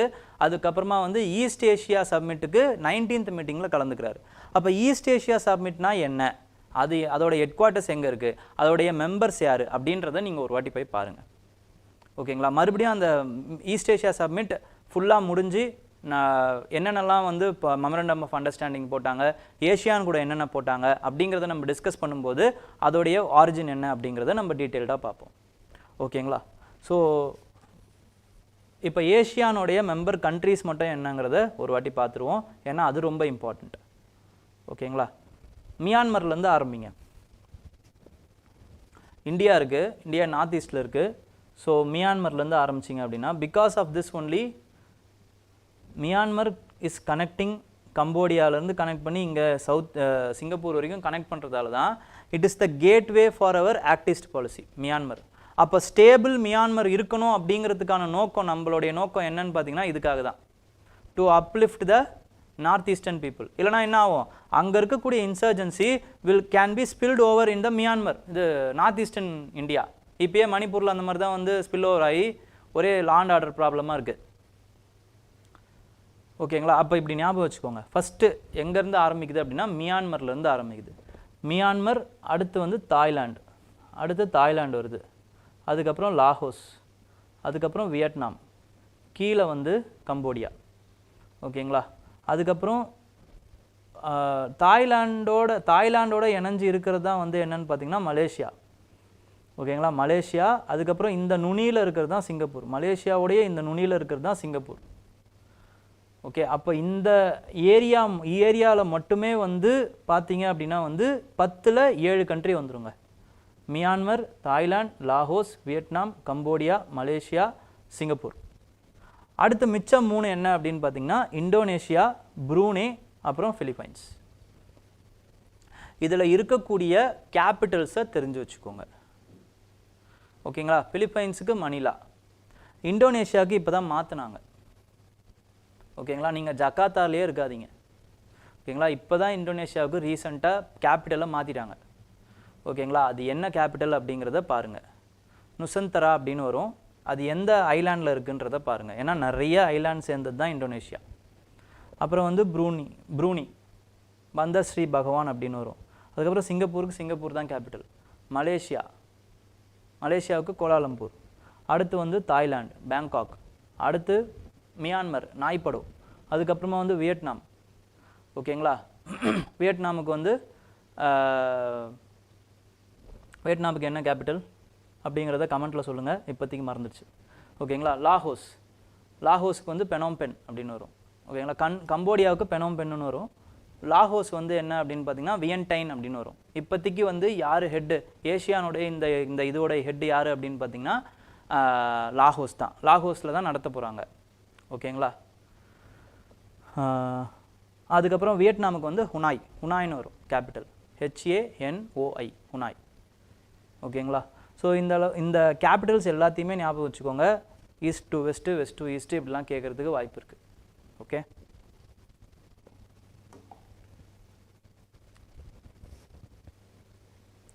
நெக்ஸ்ட் வந்து CCS clears the deals for 31 MQ-9B drones. ஓகேங்களா? இந்த 31 விட்டுருங்க. MQ-9B ட்ரோன்ஸ் அப்படிங்கிறது என்னன்னு பார்த்தீங்கன்னா it is a unmanned aerial vehicle. ஓகேங்களா? CCS அப்படிங்கிறது கேபினட் கமிட்டி ஆஃப் செக்யூரிட்டிஸ்னு அர்த்தம். Cabinet committee on securities. It is headed by prime minister of India. It has cleared this deal. ஓகேங்களா? இதை எங்கேருந்து நம்ம வாங்க போகிறோம்? US கிட்டேருந்து வாங்க போகிறோம். The high altitude long endurance அந்த unmanned aerial vehicle from the General Atomics of US கிட்டேருந்து வாங்க போகிறோம். ஃபர்ஸ்ட் ஆஃப் ஆல் செகண்ட் இம்பார்ட்டண்டான விஷயம் என்னன்னு பார்த்தீங்கன்னா இது ஆல்ரெடி இந்த அக்யூசேஷன் இது வந்து it has been cleared by the defence accusation council. The defence accusation council is chaired by hmm? Defence minister. அப்போ ரெண்டு இது இருக்குங்க, 2 ப்ரொசீஜர் இருக்குது போல இருக்குது. டிஃபென்ஸ் அக்யூசேஷன் கவுன்சில் ஃபஸ்ட்டு வந்து கிளியர் பண்ணுறாங்க. அதுக்கப்புறம் டிசிஷனை கிளியர் பண்ணி அனுப்புகிறாங்க. அந்த டிசிஷனை ஓகே பண்ணுறது யார் அப்படின்னு பார்த்தீங்கன்னா cabinet committee on security. The cabinet committee on security is headed by prime minister of India. Defence accusation council is headed by defence minister. ஓகேங்களா? நெக்ஸ்ட் வந்து என்ன அப்படின்னு பார்த்தீங்கன்னா நம்ம அந்த அந்த நியூக்ளியர் சப்மரைனுடைய டைப்ஸை படிக்கும்போது 3 டைப்பாக படிச்சிருப்போம். ஓகேங்களா? அதில் இன்னொரு டைப் SSN அப்படிங்கிற அந்த நியூக்ளியர் சப்மரைனை வந்து 2 நியூக்ளியர் சப்மரைனை கன்ஸ்ட்ரக்ட் பண்ணுறதுக்கு இண்டிஜினஸாக கன்ஸ்ட்ரக்ட் பண்ணுறதுக்கும் CCS வந்து நோட் கொடுத்துருக்காங்க. ஓகேங்களா? அனுமதி கொடுத்துருக்காங்க. SSBN அப்படிங்கிற அந்த நியூக்ளியர் சப்மரைன் தான் இப்போ செகண்ட் நியூக்ளியர் சப்மரைன் தான் இப்போ வந்து நம்ம இண்டக்ட் பண்ணோம். அரியன்ட்டு நம்ம ஆல்ரெடி இண்டக்ட் பண்ணியிருந்தோம் 2016. இப்போ second SSBN nuclear submarine Arihant அப்படிங்கிற அந்த நியூக்ளியர் சப்மரைனை இப்போ நம்ம இண்டக்ட் பண்ணியிருக்கோம். ஓகேங்களா? Next is with respect to RBI enhances the transaction limits of UPI 123 and UPI Lite.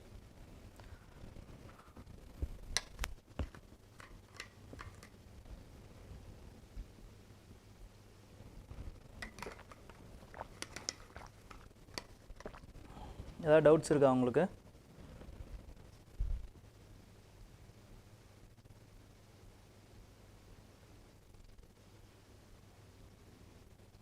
Okay, how to write essay வந்து நம்ம மாதவி மேம் வந்து essay எப்படி எழுதணும் என்ன பண்ணணும் அப்படின்லாம் சொல்லியிருப்பாங்க. கிராமட்டிக்கல் எரருக்கும் எப்படி essay எழுதுறோங்கிறதுக்கு வேறு இது இருக்குங்க. ஓகேங்களா, கிராமட்டிக்கல் எரருக்கு நீங்கள் வரக்கூடாது அப்படின்னா வந்து கிராமரை உட்காந்து படிக்கணும், அவ்வளோதான். ஓகேங்களா, கிராமரை படிக்கணும். கிராமட்டிக்கல் எரர் எனக்கு வருதுன்னு தெரியுதுல்ல, ஃபஸ்ட்டு ஒரு விஷயம் என்னன்னு பார்த்தீங்கன்னா, நம்மளோட தவறை வந்து ஃபஸ்ட்டு உணர்றது, அதுக்கப்புறம் அதை திருத்திக்கிறதுக்கு செயல்படுறது, இவ்வளோ தான் விஷயம். ஓகேங்களா, அப்போ என்ன பண்ணணும், கிராமட்டிக்கலாக நீங்கள் ஏற்றுக்கணும் அப்படின்னா வந்து கிராமரை உட்காந்து படிங்க. மறுபடியும் go to the basics, English books எடுங்க, பின்னாடி கிராமரை பாருங்கள், அந்த விஷயம்லாம் பாருங்கள். பார்த்துட்டு அதுக்கப்புறம் நிறைய யூடியூப் சேனல்ஸ் இருக்குது, பேசிக் கிராமர்ஸ். ஓகேங்களா, பார்ட் ஆஃப் ஸ்பீச்னு வரும், அந்த பார்ட் ஆஃப் ஸ்பீச் மட்டும் படிங்க போதும். நவுன்னா என்ன, வேர்ப்னா என்ன, ஓகேங்களா, இந்த மாதிரி வரும். ஒரு ஸ்பீச்சில் ஒரு சென்டென்ஸில் எப்படி வந்து அந்த சென்டென்ஸை மேக் பண்ணணும் அப்படின்னு வரும். ஓகேங்களா, அது எல்லாத்தையும் அதோட அடிப்படையை தெரிஞ்சுக்கிட்டு அதுக்கப்புறம் உட்காந்து எழுதி பாருங்கள், கண்டிப்பாக கிராமட்டிக்கல் மிஸ்டேக்ஸ் இருக்காது. ஓகேங்களா. RBI enhances the transaction limits on UPI 123 and UPI Lite. ஓகேங்களா, UPI 123 and UPI Liteனா என்னங்கிறத ஃபஸ்ட்டு பார்த்துருவோம். UPI 123 மட்டும் இன்னும் கொஞ்சம் டீட்டெயிலாக பார்ப்போம். இது வந்து நேரடியாக நான் எதுலேருந்து எடுத்திருக்கேன் அப்படின்னு பார்த்தீங்கன்னா, UPI-உடைய அந்த FAQ செஷன்லேருந்து எடுத்துகிட்டு வந்திருக்கேன். So 123 pay is to suit the solution for the non-smartphone இருக்காங்க பார்த்தீங்களா, வச்சுருக்காங்கல்ல, அவங்கள வந்து ஃபினான்ஷியலாக இன்க்ளூஷன் பண்ணணும் அப்படிங்கிறதுக்கான ஒரு சொல்யூஷன். இதை வந்து excellent example for the financial inclusion steps which India has taken, அதுக்கு நீங்கள் வந்து எழுதலாம். ஓகேங்களா, ஸோ நான் ஸ்மார்ட் ஃபோன் யூசர்ஸுக்கு அந்த UPI 123 pay, இதை டெபிட் கார்டு இருக்கணும் இதுக்கு. ஏன்னா வந்து உங்களோட பேங்க் டீட்டெயில்ஸ் கூட வந்து நேரடியாக வந்து இணைச்சிருவாங்க. கார்டு டீட்டெயில்ஸ் வேணும். அதே மாதிரி ஒரு பேங்க் டீட்டெயிலை மட்டும்தான் ஒரு சமயத்தில் இணைக்க முடியும், மல்டிபிள் பேங்க் டீட்டெயில்ஸை உங்களால் இணைக்க முடியாது. ஓகேங்களா, மற்றபடி இப்போ வந்து நம்ம UPI 123யும் லைட்டுக்கான அந்த டிஃப்ரென்ஸ் என்ன அப்படிங்கிறத பார்த்துருவோம். First of all, targeted users யார்? UPI லைட்டுக்கு வந்து smart phone users with internet connection, 123க்கு வந்து வித்தவுட் இன்டர்நெட் கனெக்ஷன். ஓகேங்களா, டிரான்சாக்ஷன் மெத்தட் பார்த்தீங்கன்னா direct payment using the stored fund. Already வந்து உங்களுக்கு அந்த UPIயில் வந்து நீங்கள் ஸ்டோர் பண்ணி வச்சுருப்பீங்க ஒரு ஃபண்டை, அதை நீங்கள் யூஸ் பண்ணிக்கலாம். ஓகேங்களா, பேங்க் அக்கௌண்ட்லேருந்து எடுத்து வேறு ஒரு இடத்துல ஸ்டோர் பண்ணி வச்சுருப்பீங்க, அதை நீங்கள் யூஸ் பண்ணிக்கலாம். வேலட் அக்கௌண்ட்டுன்னு பேர். அந்த வேலட் லிமிட்டையும் அதுக்கப்புறம் பர் டிரான்சாக்ஷன் லிமிட்டையும் தான் இப்போ ஏற்றிருக்காங்க ரெண்டுத்துலேயுமே. ஓகேங்களா, இதை பொறுத்த வரைக்கும் எப்படி மெத்தடுன்னு பார்த்தீங்கன்னா IVR அப்படின்னு சொல்லுவாங்க. ஓகேங்களா, IVR for example interface virtual அந்த மெத்தட் அப்படின்னு சொல்லுவாங்க. அதை வச்சு அதை கால் பண்ணி நீங்கள் இது பண்ணிக்கலாம். ஓகேங்களா, காலிங் மூலமாக நீங்கள் என்ன பண்ணலாம் அப்படின்னு பார்த்தீங்கன்னா நீங்கள் ட்ரான்ஸ்ஃபர் பண்ணிக்கலாம் உங்களோட ஃபண்டை. ஓகே, நெக்ஸ்ட் வந்து எப்படின்னு பார்த்தீங்கன்னா with respect to missed call, இல்லைனா ஆப் பேஸ்டாக அப்படின்னா சவுண்ட் பேஸ்டு பேமெண்ட். சவுண்ட் பேஸ்ட்னா using the sound waves you can pay. ஓகேங்களா, சவுண்ட் வேவ்ஸ் பேஸ் பண்ணி பே பண்ணுறாங்க, அவ்வளோதான். ஓகேங்களா, அதோட சயின்ஸ் என்னன்றது எனக்கு தெரியல, பட் சவுண்ட் வேஸை அனுப்பி, ஓகேங்களா, சவுண்ட் வேஸை சிக்னல் மாதிரி அனுப்பி அதை பே பண்ண வைக்கிறாங்க. ஓகே, நெக்ஸ்ட் வந்து இப்போ டிரான்சாக்ஷன் லிமிட்டை பொறுத்த வரைக்கும் பார்த்தீங்க அப்படின்னா ப்ரீ டிரான்சாக்ஷன் லிமிட் வந்து per transaction limit is increased from 500 to 1000 வரைக்கும் நீங்கள் பே பண்ணிக்கலாம். இங்கே அதே மாதிரியே வந்து 5000லேருந்து 10,000க்கு வந்து இன்க்ரீஸ் பண்ணியிருக்காங்க. வாலெட் லிமிட் வந்து பார்த்தீங்க அதே மாதிரியே முன்னாடி வந்து 2000 இருந்தது, இப்போ 5000 வரைக்கும் உங்களோட வாலெட்டில் வச்சுக்கலாம். இதுக்கு வந்து அந்த மாதிரி லிமிட் கிடையாது, because it is linked to your account. Okay, so technology வந்து இன்டர்நெட் தேவை, இதுக்கு தேவை கிடையாது. அதுக்கப்புறமா வந்து ஒரு day to day transaction small, இப்போ ஒரு எக்ஸாம்பிள் போகிறீங்க, ஒரு டீ குடிக்கிறீங்க, டீ சாப்பிட்றீங்க அப்படின்னா அதுக்கு யூஸ் பண்ணிக்கலாம். ஓகே, இது வந்து for digital inclusion. 123 pay is for digital inclusion. இதை ஃபிலிம்ஸில் கேட்குறதுக்கு நிறைய வாய்ப்பு இருக்குது. ஓகேங்களா, next is with respect to Nobel field, Nobel prize with respect to physics. So இந்த ஃபிசிக்ஸுக்கு நோபல் ப்ரைஸ் வந்து எதுக்காக கொடுக்குறாங்க அப்படின்னு, ஃபிசிக்ஸாக இருக்கட்டும் கெமிஸ்ட்ரியாக இருக்கட்டும், இது ரெண்டுத்துக்குமே எதுக்கு கொடுக்குறாங்க அப்படின்னு பார்த்தீங்கன்னா with respect to artificial intelligence. So artificial intelligence as shaping our world like anything. And this man Hinton ஒருத்தர் இருக்கார் பார்த்தீங்களா, he is regarded as godfather of AI. Hinton. Okay, Jeffrey Hinton is called as godfather of AI. இப்போ எதுக்காக இது கொடுக்குறாங்க அப்படிங்கிறத பார்த்துருவோம். First of all ஆப்ஃபீல்டுன்னு ஒருத்தர் இருக்காரா, ப்ரொஃபஸர் ஆப்ஃபீல்டு. ஆப்ஃபீல்டு என்ன பண்ணுறாரு அப்படின்னா, by using is physics knowledge, ஓகேங்களா, ஃபிசிக்ஸ் நாலேஜில் யூஸ் பண்ணி ஒரு ஆர்டிஃபிஷியல் நியூரல் நெட்வொர்க்கை வந்து கிரியேட் பண்ணுறாரு. Artificial neural network. ஸோ இது எப்படி சார் இது நடக்குது அப்படின்னு பார்க்குறதுக்கு முன்னாடி நம்மளுடைய மூளையோட செயல்பாடு என்ன அப்படிங்கிறது உங்களுக்கு தெரியணும். இப்போ நம்மளுக்கு பிரெயின் இருக்குது அப்படின்னா, we have our brain அப்படின்னா, இந்த brain there are different nodes, ஓகேங்களா, different neurons are connected, interconnected. இப்படி ஒரு நியூரான்ஸ் வந்து நிறைய நியூரான் நெட்வொர்க்ஸ் வந்து கனெக்ட் ஆகிருக்கு. அப்போது there is a node here and there, ஓகேங்களா.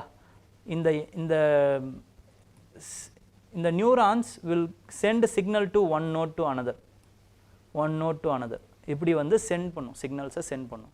சிக்னல்ஸை சென்ட் பண்ணும்போது அந்த பிரெயின் வந்து என்ன பண்ணணும்னு பார்த்தீங்கன்னா, அந்த சிக்னலை தான் ஒரு வாட் டு சே மெமரியாக வந்து ஸ்டோர் பண்ணிக்கும். இப்படி தான் நியூரல் தியரி வந்து ஒர்க் ஆகுது. எப்படி வந்து பிரெயின் எப்படி ஒர்க் ஆகுது அப்படிங்கிறதுக்கான நியூரல் தியரி தான் இந்த தியரி, ஓகேங்களா. இதையே என்ன பண்ணுறாங்க அப்படின்னு பார்த்தீங்கன்னா, ஏன் இதை நம்ம மிஷினுக்கு கொண்டு வரக்கூடாது அப்படிங்கிற மாதிரி அவர் வந்து கிரியேட் பண்ணுறாரு, ஓகேங்களா. எப்படி அதை கிரியேட் பண்ணுறாரு அப்படின்னா, ஆர்டிஃபிஷியலாக இந்த நியூரல் நெட்வொர்க்ஸை கிரியேட் பண்ணுறாரு based on the principle called as dissonance theory. Dissonance தியரினா என்ன? இப்போது தேர் இஸ் அ மேக்னெட் இருக்குதுன்னு வச்சுக்கோங்க. அது டிஃப்ரெண்ட் மேக்னெட்டாக இருக்குது, ஓகேங்களா. ஃபார் எக்ஸாம்பிள் வேறு டைரக்ஷனில் இருக்குது.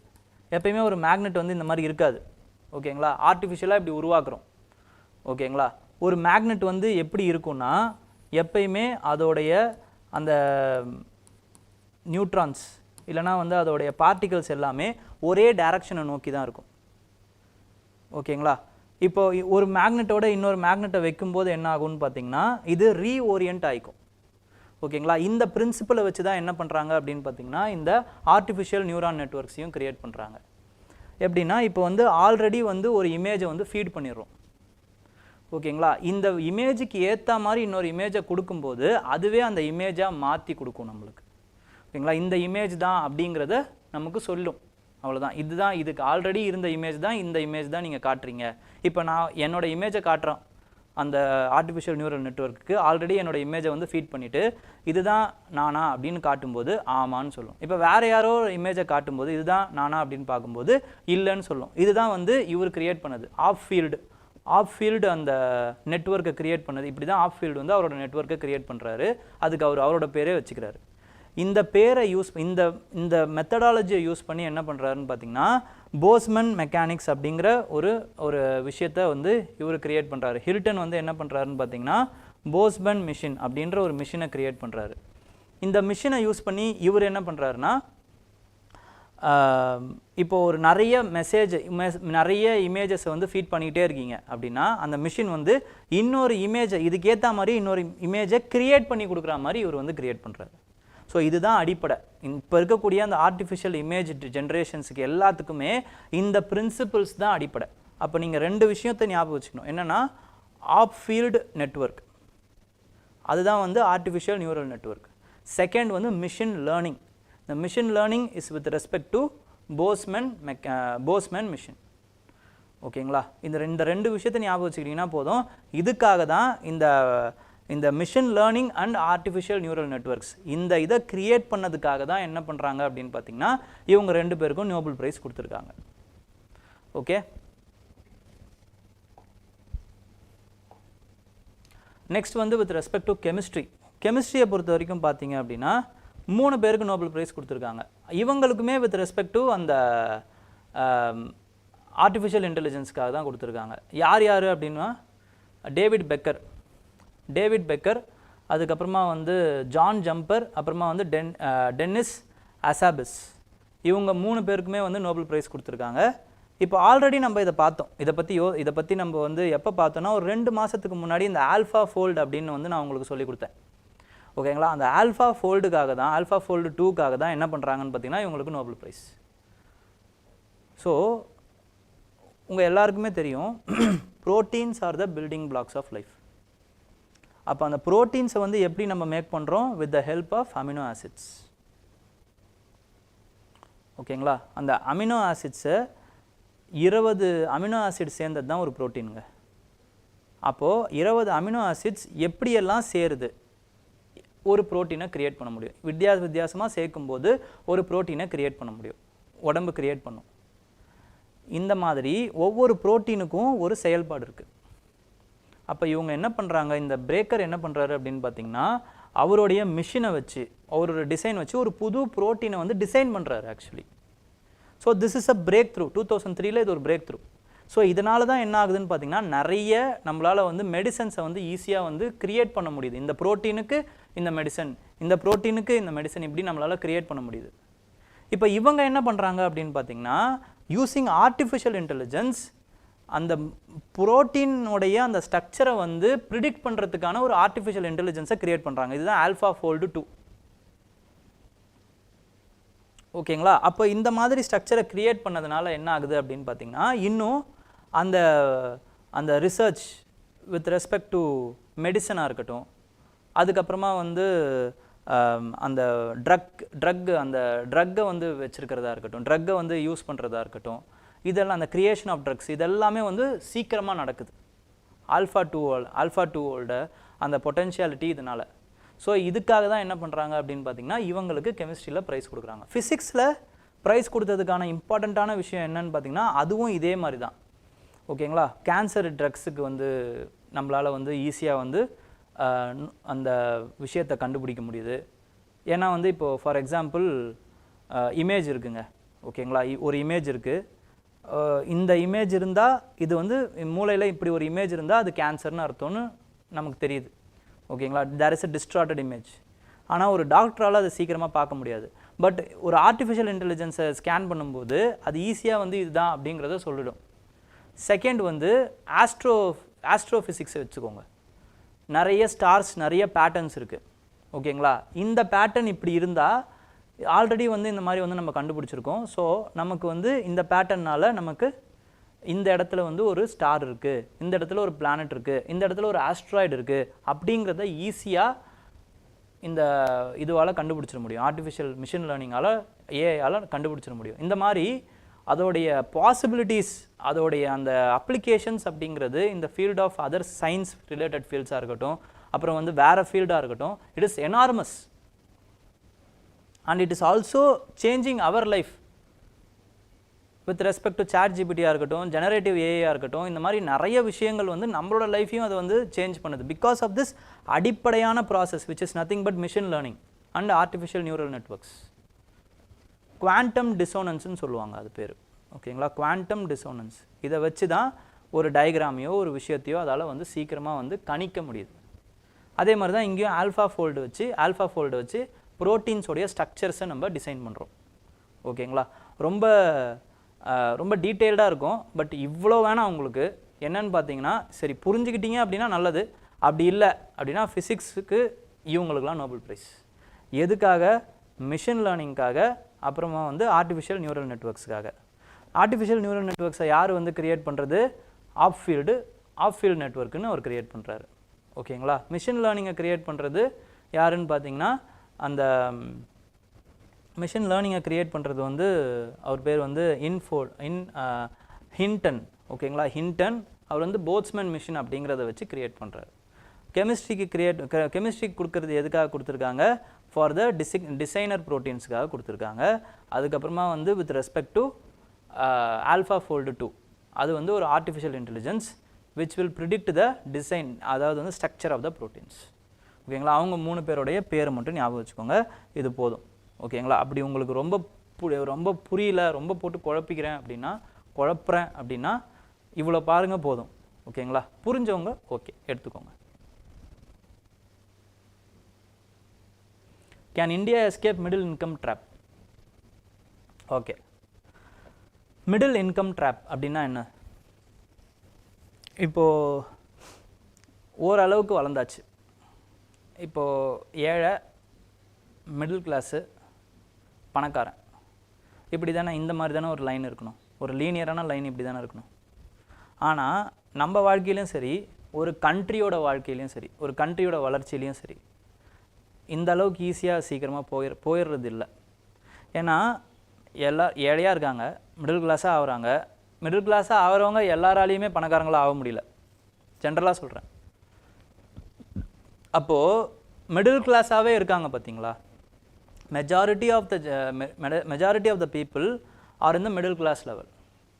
ஓகேங்களா, இதுதான் ஒரு பர்சனை பொறுத்த வரைக்கும் மிடில் இன்கம் ட்ராப். அதே மாதிரி தான் ஒரு கண்ட்ரியோடைய பர் கேபிட்டா இன்கம் வந்து ஒரு ஸ்டேஜுக்கு மேலே என்ன ஆகிடுது அப்படின்னு பார்த்தீங்கன்னா நின்றுது. அதுக்கப்புறம் அதால் வந்து வளர்ச்சியை அடைய முடியல. அப்படின்னா அதுதான் அந்த கண்ட்ரியோடைய மிடில் இன்கம் ட்ராப். ஒரு சில கண்ட்ரிஸ் தான் என்ன பண்ணியிருக்காங்க அப்படின்னு பார்த்தீங்கன்னா, குறிப்பாக யூரோப்பியன் கண்ட்ரிஸ் இந்த மிடில் இன்கம் ட்ராப்லேருந்து உடச்சி வெளியே வந்திருக்காங்க. எப்படி அவங்களால வெளில வர முடிஞ்சுது? பிகாஸ் ஆஃப் த கவர்மெண்ட்டோடைய பாலிசிஸ், அவங்களுடைய இன்வெஸ்ட்மெண்ட், அது மட்டும் இல்லாமல் ஷிஃப்டிங் ஆஃப் த லேபர். இப்போ நான் ஆல்ரெடி உங்களுக்கு சொல்லியிருக்கேன், ஒரு கண்ட்ரி அப்படின்னா ஃபஸ்ட்டு வந்து இனிஷியலாக அக்ரிகல்ச்சர் கண்ட்ரியாக தான் இருக்கும், அக்ரிகல்ச்சரை தான் பண்ணியிருப்பாங்க. அந்த அக்ரிகல்ச்சர்லேருந்து ஒரு சில அதுக்கப்புறமா வந்து சர்ப்ளஸ் அக்ரிகல்ச்சர் ஆகிருக்கும். அக்ரிகல்ச்சர் ரெவல்யூஷனால் சர்ப்ளஸ் ஆகிருக்கும். சர்ப்ளஸ் ஆனதுனால சில கம்மியான பேர் தான் வந்து அக்ரிகல்ச்சரில் வேலை செய்வாங்க. அதுக்கப்புறமா மற்றவங்களாம் என்ன பண்ணுவாங்கன்னு பார்த்தீங்கன்னா செகண்டரி ஆக்டிவிட்டீஸுக்கு போவாங்க. செகண்டரி ஆக்டிவிட்டீஸுக்கு போகும்போது ஃபேக்ட்ரிஸில் போய் வேலை செய்வாங்க. நிறைய பேர் ஃபேக்ட்ரிஸை இது பண்ணுவாங்க. அப்போ அர்பனைசேஷன் ஆகும், ஃபேக்ட்ரிஸ் டெவலப் ஆகும், ப்ரொடக்ஷன் இன்க்ரீஸ் ஆகும்போது அவங்க எல்லாருடைய தனி மனித வருமானமும் வளர ஆரம்பிக்கும்.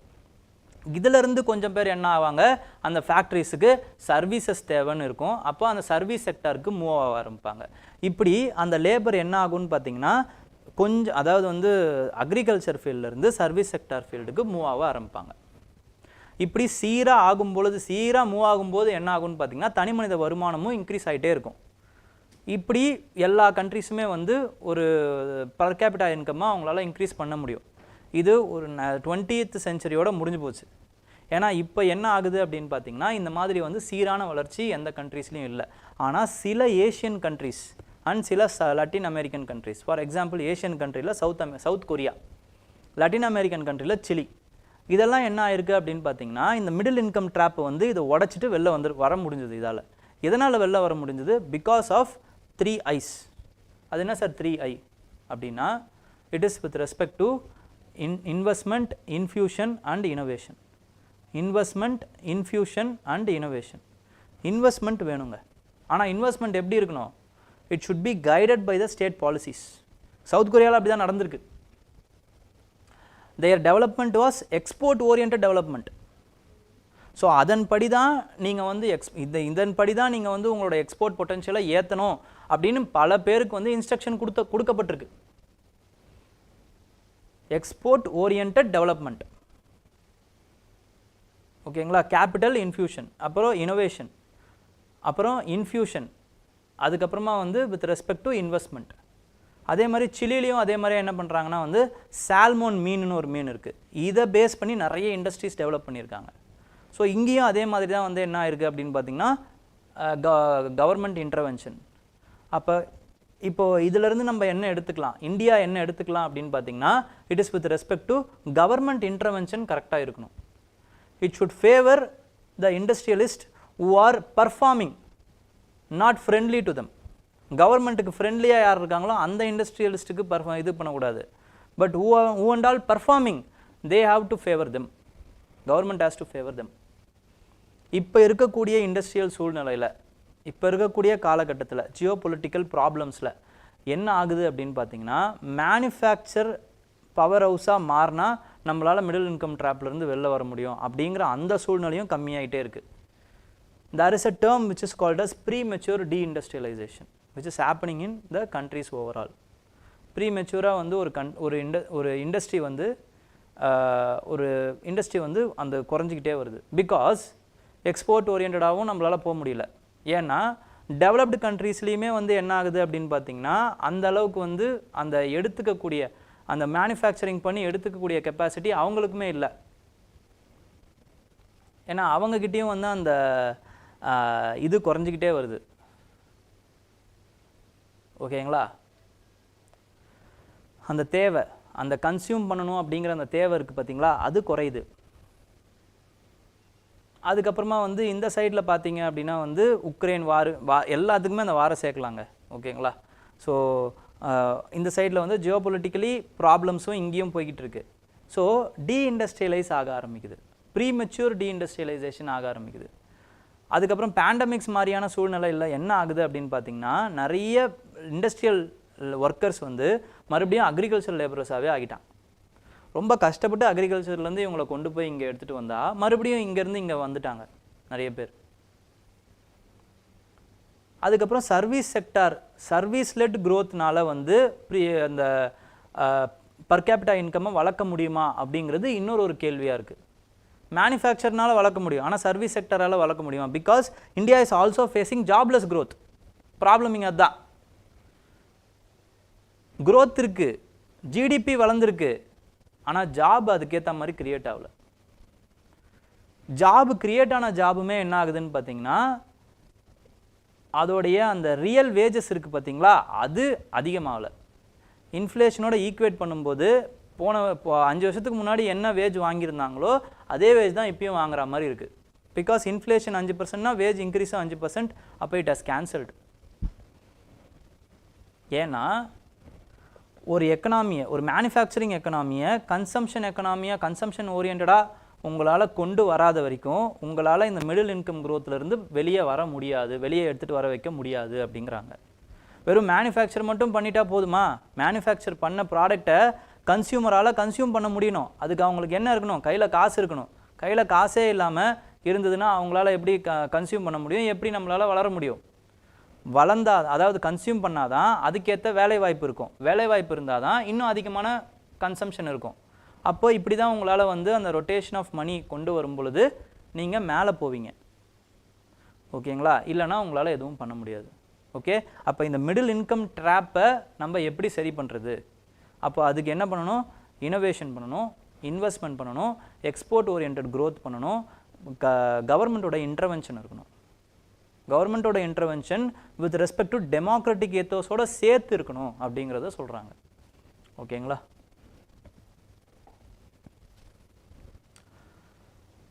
And then with respect to sunset for UK coal fired power, lessons for India. இதில் என்ன சொல்கிறாங்க அப்படின்னா, வித் ரெஸ்பெக்ட் டு இப்போ தான் ரீசெண்டாக இங்கிலாண்டில் last coal fired thermal power plant வந்து மூடி இருக்காங்க. ஆக்சுவலாக last shutting down of Britain's last coal fired power plant எங்கே அப்படின்னா வந்து நாட்டிங்ஹம் ஷ்ரைனில். ஓகே, இதே மாதிரி வந்து எல்லா இடத்துலையுமே வந்து ரெப்ளிகேட் பண்ணணும் அப்படிங்கிற அந்த விஷயமும் கோரிக்கைகளும் வெளில வந்துக்கிட்டே இருக்குது. பட் இது இவங்க இப்போ எடுத்த முடிவா, பாரிஸ் டீலுக்கு அப்புறம் எடுத்த முடிவா அப்படின்னு கேட்டிங்கன்னா கிடையாது. இது அவங்க எப்போ எடுத்திருக்காங்க அப்படின்னா, there is a smog event with respect to coal which is called as London smogனே நம்ம படிச்சிருப்போம். ஓகேங்களா? fog plus smoke is equal to smog. ஓகேங்களா? அந்த லண்டன் ஸ்மாக் அப்படிங்கிறது என்னன்னு பார்த்தீங்கன்னா, சல்ஃபர் கண்டென்ட் அதிகமாக இருக்குது அப்படின்னா அது வந்து லண்டன் ஸ்மாக்னு சொல்லுவாங்க. ஓகே, அந்த London smack has triggered many problems, environmental related problems, health problems relate பண்ணதுனால அந்த கோல் பவர் பிளான்ஸை அப்பத்துலேருந்தே மூணுன்ற ஒரு அடிப்படை வந்து அவங்களுக்கு வந்தது. அதுக்கப்புறம் நிறைய ப்ராப்ளம்ஸும் வந்தது. என்னென்னா நிறைய ஃபீச்சர்ஸும் ஆட் ஆச்சு. நேச்சுரல் கேஸ் வந்து நார்த் சீல வந்து கண்டுபிடிக்கிறாங்க. அப்போ கோல் ரிலேட்டடாக இனிமேல் வந்து எடுத்துகிட்டு வர வேணாம் அப்படிங்கிறத முடிவு பண்ணுறாங்க. ஏன்னா நேச்சுரல் கேஸ் வந்து கோலை விட கம்மியாக பொல்யூட்டிங் இது. ஓகேங்களா? எரிபொருள். தேர்டு வந்து என்ன அப்படின்னு பார்த்தீங்கன்னா, ரஷ்யா அதுக்கப்புறமா வந்து கோலோட சப்ளையும் உங்களுக்கு கம்மியாக ஆரம்பிச்சது. அப்போ எக்ஸ்ட்ராக்டிங் ஆஃப் த கோல் வந்து என்ன ஆகுதுன்னு பார்த்தீங்கன்னா, it is becoming day by day it is becoming more costly affair. So Russia கிட்டேருந்து இவங்க கலெக்ட் பண்ணுறாங்க. அப்போ ரஷ்யாவுடைய ஜியோபொலிட்டிக்கல் டென்ஷனால் மறுபடியும் ரஷ்யா கிட்டேருந்தும் டிபெண்டன்ஸை கம்மி பண்ணணும்னு நினைக்கிறாங்க. அப்போ நேச்சுரல் கேஸ் டிஸ்கவரி, அதுக்கப்புறம் வந்து என்விரான்மெண்டல் ஈவெண்ட்டு, அதுக்கப்புறமா with respect to geopolitical event, இது எல்லாம் சேர்றதுனா என்ன ஆகுது அப்படின்னு பார்த்தீங்கன்னா, their decision to transform, pace out the coal thermal power plants. அப்போது ஒரு 70 வருஷமாக இவங்க என்ன பண்ணுறாங்க அப்படின்னு பார்த்தீங்கன்னா they are trying to phase out and they have completely phased down their coal production. ஓகேங்களா? இப்போ இந்தியாவோட சினாரியோவுக்கு வருவோம். இதே மாதிரி இந்தியாவால் பண்ண முடியுமா? டியூரிங் த COP21 ஓகேங்களா 21st COP ஓகேங்களா அதில் என்ன ஆகுது அப்படின்னு பார்த்தீங்கன்னா சைனா அண்ட் இந்தியா இவங்க ரெண்டு பேருமே they are batting for phasing down the coal production thermal அதாவது வந்து கோல் யூசேஜை வந்து ஃபேஸ் டவுன் பண்ணுங்க ஃபேஸ் அவுட் பண்ணாதீங்க ஏன்னா we have a responsibility to reduce the climate change like other countries நாங்கள் ஒத்துக்கிறோம் but we also have additional responsibility of development அடிப்படையிலேயே வந்து பாவர்ட்டியிலேருந்து நிறைய பேரை வந்து அதாவது வந்து அந்த பிலோ பாவர்ட்டி லைனில் இருக்கக்கூடிய பீப்புளை பாவர்ட்டி லைன்லேருந்து மேலே கொண்டு வரக்கூடிய அந்த விஷயமும் நாங்கள் செய்யணும். அப்போ அதை செய்யணும் அப்படின்னா எங்களுக்கு தேவை இண்டஸ்ட்ரி ஓடணுன்னா எங்களுக்கு தேவை எனர்ஜி எப்படி கிரியேட் பண்ணுறது? கோல் மூலமாக தான் கிரியேட் பண்ண முடியும். இப்போ now we are more depend on coals. Renewable எனர்ஜியும் நம்ம இன்க்ரீஸ் பண்ணிட்டு தான் இருக்கோம். பட் இப்போதைக்கு இருக்கக்கூடிய கரண்ட் சினாரியோவில் we are depend on coal. So phasing down coal is possible for us, phasing out is not possible for us அப்படின்றது சைனாவும் சொல்கிறாங்க, இந்தியாவும் சொல்கிறாங்க. But emission of carbon dioxide அப்படின்னு எடுத்துக்கிட்டோன்னா we are the third largest actually. India is the third largest country with respect to emission of carbon dioxide. நல்லா பார்த்துக்கோங்க, இந்த வார்த்தைலாம் ரொம்ப இம்பார்ட்டன்ட், ஃபிலிம்ஸில் கேட்குறதுக்கு வாய்ப்பு இருக்குது. ஓகேங்களா? India is the third largest carbon emitter behind United States and China. Third largest carbon emitter behind United States and China, who is emitting nearly 2.9 gigatons of carbon dioxide in 2023. இந்தியாவோட population வந்து பார்த்தீங்க அப்படின்னா வந்து nearly 20 times more than UK. So அதனால் per capita emission இருக்குது பார்த்தீங்களா, அது நம்மளது ரொம்ப ரொம்ப கம்மி. ஓகேங்களா? குளோபல் ஆவரேஜோட ஆஃபில் தான் இருக்கும். குளோபல் ஆவரேஜ் வந்து 4.6 tonsனா நம்மளுடைய பர் கேபிட்டா எமிஷன் எவ்வளோ அப்படின்னு பார்த்தீங்கன்னா 2 ton தான். அப்போ ஒரு தனி மனுஷன் எமிட் பண்ணுற அந்த கார்பன் டை ஆக்சைடு எமிஷன் இருக்குல்ல, அது வந்து நமக்கு ரொம்ப கம்மி when compared to global. ஓகேங்களா? யூகேக்கு பார்த்தீங்கன்னா குளோபலை விட அதிகம் 5.5 tons. Okay. And according to carbon ப்ரீஃப்னு ஒரு அனாலிசிஸ் என்ஜிஓ இருக்குது. அவங்களோட ரிப்போர்ட் படி என்ன அப்படின்னு பார்த்தீங்கன்னா ஹிஸ்டாரிக்கல் எமிஷன்ஸையும் அவங்க கன்சிடர் பண்ணுறாங்க. அப்படி கன்சிடர் பண்ணும்போது UK is 4th in the list historically. யூகேல தான் வந்து ஃபஸ்ட்டு இண்டஸ்ட்ரியல் ரெவல்யூஷனே வருது. அவங்க தான் ஃபஸ்ட்டு கோலை யூஸ் பண்ணி நிறைய விஷயங்கள் பண்ணுறாங்க. And they are historically if you see they are 4th in the list. ஓகேங்களா?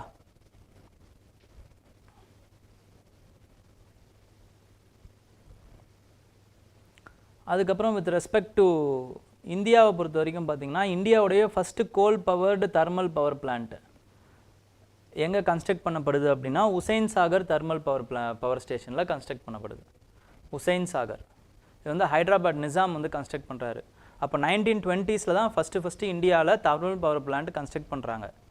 ஓகேங்களா? ப்ரீ இண்டிபெண்டன்ஸ் இந்தியாவில் ஃபஸ்ட்டு கன்ஸ்ட்ரக்ட் பண்ணப்பட்ட இடம் இன் ஹைதராபாத் நிசாம் கன்ஸ்ட்ரக்ட் பண்ணுறாரு for electrifying two cities which is twin cities of Hyderabad and Secunderabad. 1956 தான் வந்து ட்ராம்பேல ஃபஸ்ட்டு போஸ்ட் இண்டிபெண்டன்ஸ் இந்தியாவில் first thermal power plant open பண்ணுறாங்க. ட்ராம்பேல ஓப்பன் பண்ணுறாங்க. ஓகேங்களா?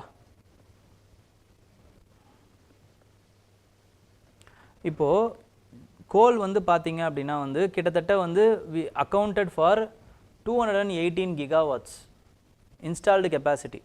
நம்மளுடைய எலக்ட்ரிசிட்டி மொத்தமாக எவ்வளோ அப்படின்னு பார்த்தீங்கன்னா கிட்டத்தட்ட electricity production is with respect to 400 gigawatts இப்போதைக்கு இன்ஸ்டால்டு கெப்பாசிட்டி.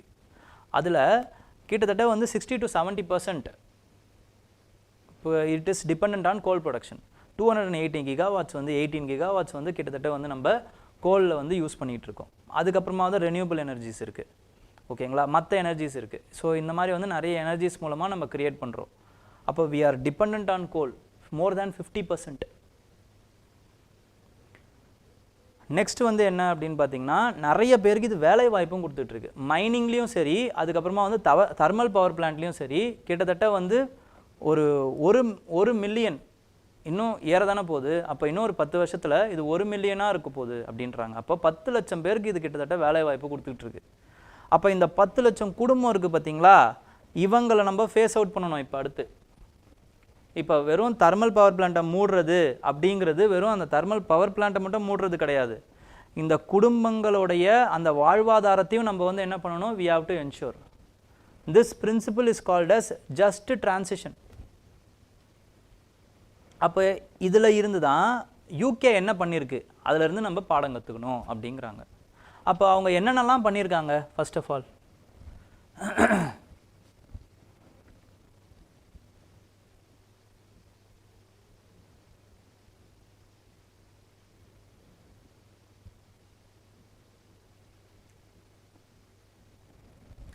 அவங்க என்னென்னலாம் பண்ணியிருக்காங்க அப்படின்னு பார்த்தீங்கன்னா, ஃபஸ்ட்டு வந்து ரீட்ரைனிங் ப்ரோக்ராம்ஸ் பண்ணியிருக்காங்க.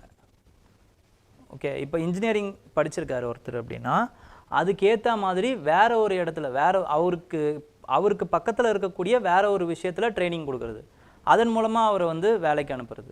அதுக்கப்புறம் ஸ்கில்டு ஒர்க்கராக இருக்கார், வேற ஒரு இடத்துல வேலைக்கு அனுப்புறது. இப்போ ரெனியூபிள் எனர்ஜியை அங்கே இன்ஸ்டால் பண்ணுறது, அப்போ ரெனியூபிள் எனர்ஜியை பார்த்துக்கிற மாதிரி அந்த ஒர்க்கை வந்து மாற்றுறது.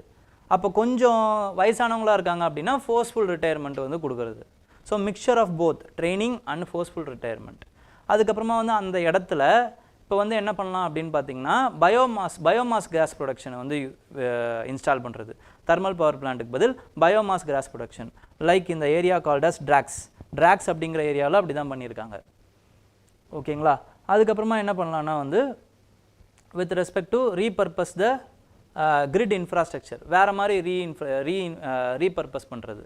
ஸோ இந்த மாதிரி அவேர்னஸ் க்ரியேட் பண்ணுறது, அதுக்கப்புறமா வந்து ரீட்ரைனிங் பண்ணுறது அவங்களுக்கு, அதுக்கப்புறமா வந்து அவங்களுக்கு வேலை ஒரு வாழ்வாதாரத்தை க்ரியேட் பண்ணி கொடுக்குறது இந்த மாதிரி. அதுக்கப்புறம் அந்த இன்ஃப்ராஸ்ட்ரக்சரையே வேறு மாதிரி மாற்றுறது, ரெனியூபிள் எனர்ஜியை புதுசாக இன்ஸ்டால் பண்ணுறது. இதன் மூலமாக அந்த வாழ்வாதாரத்தில் இருக்கக்கூடிய அந்த நம்பி இருக்கக்கூடிய மக்களுக்கு வேற ஒரு விஷயத்தை பண்ணி கொடுக்குறது. அப்போ டோட்டல் டிரான்ஸ்ஃபர்மேஷன் இதுதான் இம்பார்ட்டன்ட், இதுதான் ரொம்ப ரொம்ப இம்பார்ட்டண்ட். அப்போ தான் வந்து என்ன ஆகாது அப்படின்னு பார்த்தீங்கன்னா அதையே நம்பி இருக்கக்கூடிய மக்களுக்கு எந்த ஒரு பாதிப்பும் ஏற்படாது. இல்லைனா it will have intra generational poverty. அதுவும் கோலை நம்பி இருக்கக்கூடிய இந்த இந்தியாவில் கோலை நம்பி இருக்கக்கூடிய ஏரியாஸ்லாம் எப்படி இருக்குது அப்படின்னு பார்த்தீங்கன்னா இட் இஸ் ஸ்டில் புவர். இன்னும் சொல்லணும்னா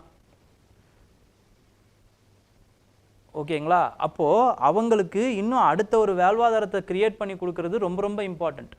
and our aim to achieve net zero, அது எப்போ கேப்பபிலிட்டி அப்படின்னு பார்த்தீங்கன்னா இன் 2070, கிட்டத்தட்ட 45 வருஷம் இருக்குது.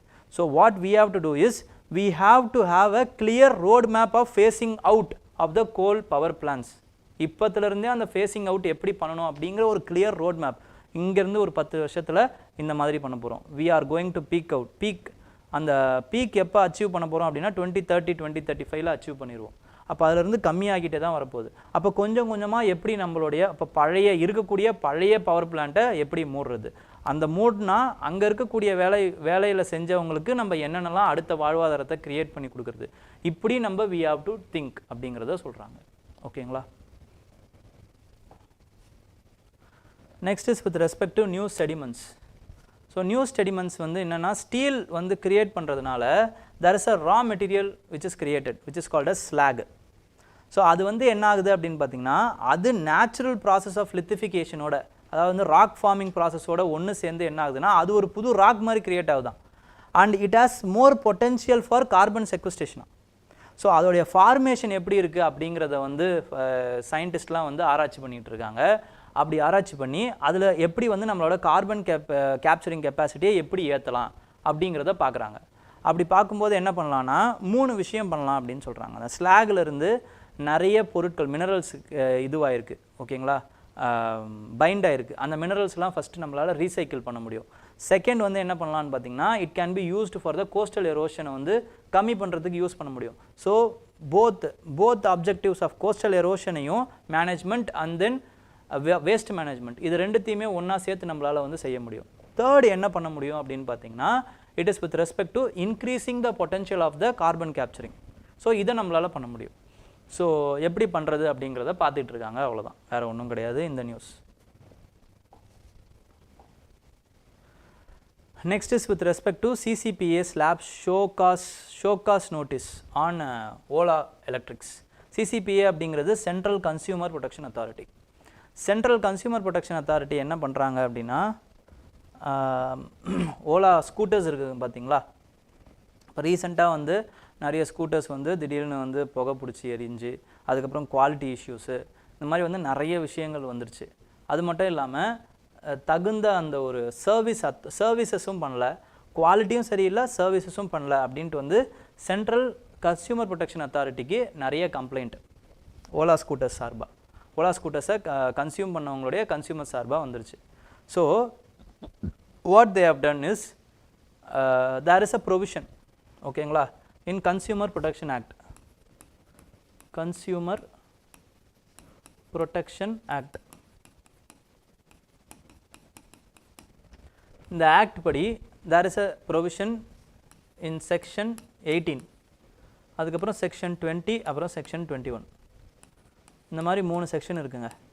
இந்த செக்ஷன் 18 என்ன அப்படின்னு பார்த்தீங்கன்னா the power to start suo motu case, ஓகேங்களா, சோ மோட்டோ இன்வெஸ்டிகேஷன் பண்ண முடியும் கன்சியூமர் ப்ரொடெக்ஷன் அத்தாரிட்டியால், ஓகேங்களா, சென்ட்ரல் கன்சியூமர் ப்ரொடெக்ஷன் அத்தாரிட்டியால் ஒரு கேஸை அவங்களே எடுத்து இன்வெஸ்டிகேட் பண்ண முடியும், இல்லைனா வந்து அவங்களுக்கு வர கம்ப்ளைண்ட் மூலமாக இன்வெஸ்டிகேட் பண்ண முடியும். This is the power which they have in the section 18. Section 20 பொறுத்த வரைக்கும் என்ன அப்படின்னு பார்த்தீங்கன்னா it is with respect to the power to recall any products, ஓகேங்களா. இப்போ அது வந்து ஒரு ஃபால்ட்டி ப்ராடக்டாக இருக்குது, இல்லைனா வந்து ஃபால்ட்டி அட்வர்டைஸ்மெண்ட் கொடுத்து மிஸ்கைடு பண்ணி அதை வித்த ப்ராடக்டாக இருக்குது அப்படின்னா there is a power to recall. Section 21 பொறுத்து என்ன அப்படின்னு பார்த்தீங்கன்னா with respect to section 21 it is with respect to fine, power to fine if they find it is faulty, ஓகேங்களா, up to 10 lakhs they can fine. And they have also issued a show cause notice, அதாவது வந்து இந்த மாதிரி வந்து violations ஈடுபட்டு இருக்கீங்க, இதுக்கு நீங்கள் என்ன சொல்ல வரீங்க அப்படின்னு ஒரு 15 நாளுக்கு கொடுத்து ஒரு show cause notice அமைச்சிருக்காங்க. And they are also considering action called as call action against Ola. Call action against Ola. Call action அப்படின்னா என்ன sir? This provision was added in Companies Act. Companies Act 2013. இந்த Companies Act 2013ல இந்த call action அப்படிங்கிற அந்த ப்ரொவிஷனை வந்து add பண்ணுறாங்க. And this provision இந்த provision வந்து இதுலேயும் கன்சியூமர் ப்ரொடெக்ஷன் ஆக்ட்லேயும் இருக்குது, செக்ஷன் 10ல் இருக்குது, செக்ஷன் 10ல் இருக்குது, இதில் வந்து செக்ஷன் 245ல் இருக்குது. இதில் என்ன சொல்கிறாங்க அப்படின்னா ஒரு பெரிய கம்பெனி இருக்குங்க, ஓகேங்களா, ஒரு பெரிய கம்பெனி மேலே ஒவ்வொரு இண்டிவிஜுவல் பாதிக்கப்பட்ட இண்டிவிஜுவல் வந்து ஒரு கேஸ் போட முடியாது, அப்படி கேஸ் போட்டாலுமே ஈஸியாக அந்த கம்பெனி சால்வ் பண்ணிடும். அப்போது இந்த மாதிரி நிறைய பேர் நிறைய இண்டிவிஜுவல் சேர்ந்து மொத்தமாக ஒரே கேஸாக வந்து போடுறதுக்கு வாய்ப்பு இருக்குது with respect to this companies act, ஓகேங்களா. அந்த இதுக்கு பேர் தான் வந்து என்னென்னு பார்த்தீங்கன்னா கால் ஆக்ஷன். இந்த கால் ஆக்ஷன் மூலமாக வந்து consumer protection central consumer protection authority என்ன பண்ணுவாங்கன்னா கோர்ட்டுக்கு எடுத்துகிட்டு போவாங்க. கோர்ட் வந்து முடிவு பண்ணுவாங்க ஃபைன் எவ்வளோ ஃபைன் போடலாம், இல்லைனா வந்து என்ன பண்ணலாம், இல்லைனா அவங்கள லீகலாக என்ன மாதிரி ஆக்ஷன்ஸ் எடுக்கலாம், இதெல்லாம் வந்து பண்ணுறது தான் கால் ஆக்ஷன் அப்படின்னு பேர், ஓகேங்களா. நெக்ஸ்ட் வந்து என்ன அப்படின்னா வந்து there are other problems with respect to it also. Ola வந்து ஃபேம் இனிஷியேட்டிவ் மூலமாக, அதுக்கப்புறமா வந்து PME டிரைவ் மூலமாக இந்த மாதிரி நிறைய சப்சிடிஸ் வந்து வாங்கியிருக்காங்க for the creation of vehicles. So அவங்களுடைய அந்த சப்சிடிஸ் வந்து ரொம்ப தரம் தாழ்ந்த அந்த ப்ராடக்ட்ஸை வந்து தயாரிச்சிருக்கு அப்படின்னு தெரியுதுன்னா கவர்மெண்ட் வந்து சப்சிடிஸை கேன்சல் பண்ணுறதுக்கும் இனிமேல் வாய்ப்பு இருக்குது, ஓகேங்களா. நம்ம என்ன நடக்க போகுது அப்படிங்கிறத பொறுத்திருந்து தான் பார்க்கணும். And then with respect to PSLV C37, இது வந்து என்னன்னு பார்த்தீங்கன்னா 2017 இந்த PSLV C-37 வந்து லான்ச் பண்ணுறாங்க ISRO for Cartosat 3D 2D அதான் வந்து மெயின் பேலோடு. அது இல்லாமல் சேர்ந்து பார்த்தீங்கன்னா ஒரு 103 சேட்டலைட்ஸை வந்து ரிலீஸ். இதுதான் வந்து லார்ஜஸ்ட் லான்ச்சிங் ஆஃப் இஸ்ரோ. நிறைய சேட்டலைட்ஸ் வந்து ரிலீஸ் பண்ணுறது இதுதான் முதல் முறை. அந்த டைமில் 2017 கரண்ட் அஃபேர்ஸில் நாங்களாம் படிக்கும்போது இப்படிலாம் நடந்துச்சா அப்படிங்கிறது இதுதான் ஃபஸ்ட்டு வாட்டி. ஓகேங்களா? வெறும் இஸ்ரோவோட சேட்டலைட்ஸ் மட்டும் இல்லை, பல கண்ட்ரிஸோட சேட்டலைட்ஸ், முக்கியமாக வந்து யூஎஸோட சேட்டலைட்ஸ்லாம் வந்து ரிலீஸ் பண்ணாங்க. ஓகேங்களா? நிறைய சேட்டலைட்ஸ் 103 சேட்டலைட்ஸ் அப்படிங்கிறது ரொம்ப பெரிய விஷயம். ஓகேங்களா? எல்லாத்தையுமே ப்ரிசைஸ் லொக்கேஷனில் ரிலீஸ் பண்ணுறாங்க. இப்போ என்ன ஆகுது அப்படின்னு பார்த்தீங்கன்னா, இதோடைய அந்த டாப் இது இருக்குது பார்த்தீங்களா, அது வந்து 7 வருஷம் கழித்து திருப்பி அட்மாஸ்பியரில் திரும்பி வரப்போகுது. ஓகேங்களா? அதை மேனேஜ் பண்ணிட்டு இருக்காங்க. அதனால் இது நியூஸில் வந்துச்சு. Okay, next is with respect to our first finance minister. First finance minister, இந்தியாவுடைய ஃபஸ்ட்டு ஃபினான்ஸ் மினிஸ்டர் யார் அப்படின்னா வந்து இட் இஸ் ஷண்முகம் ஷெட்டி. ஓகேங்களா? RK ஷண்முகம் ஷெட்டி. இவர் தான் வந்து என்னன்னு பார்த்தீங்கன்னா ஃபஸ்ட்டு இந்த மிக்சட் எக்கானமி அப்படிங்கிற அந்த டேர்ம் வந்து பட்ஜெட்டில் ஃபஸ்ட்டு யூஸ் பண்ணதான். ஓகேங்களா? ஸோ இவருடைய க்ரெடென்ஷியல்ஸ்னு பார்த்தீங்கன்னா ஈஸ் அ ப்ரோ சேஞ்சர் ஸ்வராஜ்யா கேம்பில் இருந்திருக்காரு, ப்ரோ சேஞ்சராக இருந்திருக்காரு. அந்த ப்ரோ சேஞ்சர், நோ சேஞ்சர் இதெல்லாமே வந்து மாடர்ன் இந்தியாவில் படிச்சிருப்பீங்க. அப்படி படிக்கலைனாலும் நான் வந்து சொல்லித்தருவேன். ஓகேங்களா? மாடர்ன் இந்தியா ஃபவுண்டேஷன் கிளாஸ் வரும்போது I will say about the pro changes and new changes, don't worry about it. ஓகேங்களா? நெக்ஸ்ட் வந்து என்னன்னு பார்த்தீங்கன்னா இவருடைய லெஜிஸ்லேட்டிவ் க்ரெடென்ஷியல்ஸ் அப்படின்னு பார்த்தீங்கன்னா it is with respect to pre independence இந்தியாவில் அவர் வந்து டெப்டி பிரசிடெண்ட்டாக இருந்திருக்காரு. அதாவது வந்து டெப்டி ஸ்பீக்கருக்கு ஈக்குவலான போஸ்ட் அது. ஓகேங்களா? அதுக்கப்புறமா வந்து அதாவது வந்து பிரசிடெண்ட்டாகவும் இருந்திருக்காரு, which is nothing but speaker. ஓகேங்களா? அந்த டைமில் ப்ரீ இண்டிபெண்டன்ஸ் இந்தியாவில் டெப்டி ஸ்பீக்கர் கிடையாது. It is about president and deputy president. ஓகேங்களா? நெக்ஸ்ட் வந்து என்ன எதுவாக இந்த ஃபஸ்ட்டு பட்ஜெட்டில் வந்து பார்த்தீங்கன்னா he proposed many projects, Damodar வேலி ப்ராஜெக்ட்ஸ், வெஸ்ட் பெங்காலில் இருக்கக்கூடிய தாமோதர் வேலி ப்ராஜெக்ட். அதுக்கப்புறமா வந்து ஹிராக்குட் டேம் இன் ஒடிசா, இதெல்லாம் ஞாபகம் வச்சுக்கோங்க. ஹிராக்குட் டேம் வந்து எங்கே இருக்குது? ஒடிசாவில் இருக்குது. இதில் கேட்பாங்க, மேட்ச் த ஃபாலோயிங்கில் கேட்பாங்க. ஓகேங்களா? நெக்ஸ்ட் வந்து பாக்ரா டேம் வந்து பஞ்சாபில் இருக்குது. ஓகே, ஸோ எந்த கான்ட்ரவர்சியால் இவர் ரிசைன் பண்ணுற மாதிரி ஆகிப்போச்சு. எந்த கான்ட்ரவர்சி அப்படின்னு பார்த்தீங்கன்னா taxation of income investigation commission. ஒரு கமிஷனை வந்து கிரியேட் பண்ணணும்னு நினைக்கிறாரு, டாக்ஸுக்காக டாக்ஸ் கமிஷன் ஒன்று கிரியேட் பண்ணணும்னு நினைக்கிறாரு. 7 வருஷம் கழிச்சு அது அல்ட்ரா வயலஸ் அப்படின்னு சுப்ரீம் கோர்ட் வந்து தீர்ப்பு வந்து வழங்கிடுறாங்க. ஸோ அதுக்கு முன்னாடி டாக்ஸ் இந்த கமிஷன் கிரியேட் பண்ணும்போது செலக்ட் கமிட்டியில் நிறைய ப்ராப்ளம்ஸ் வருது. அந்த கான்ட்ரவர்சிஸ்லாம் வெளில தெரிஞ்சதுனால என்ன ஆகிடுது அப்படின்னு பார்த்தீங்கன்னா இவர் வந்து ரிசைன் பண்ணிடுறாரு. ஓகேங்களா? இவரோட போஸ்ட்டை ரிசைன் பண்ணிடுறாரு. நெக்ஸ்ட் வந்து அர்ஜென்டினா வந்து இப்போது they have said that they are not willing to be part of BRICS. ஓகேங்களா? எந்த ஒரு பொலிட்டிக்கல் அஜெண்டாலையும் நாங்கள் வந்து கூட்டு சேர விரும்பலை அப்படிங்கிற மாதிரி சொல்லிடுறாங்க. ஓகே, ஜானசன்பர்க் சப்மிட் அப்போ என்ன ஆகுது அப்படின்னா வந்து அப்போ தான் வந்து Argentina, Saudi Arabia, Iran, UAE, Ethiopia, Egypt இவங்க எல்லாருமே வந்து they became the members of BRICS. But now Argentina has been came out of the BRICS. ஓகேங்களா? Next is with respect to ant இருக்குது பார்த்தீங்களா?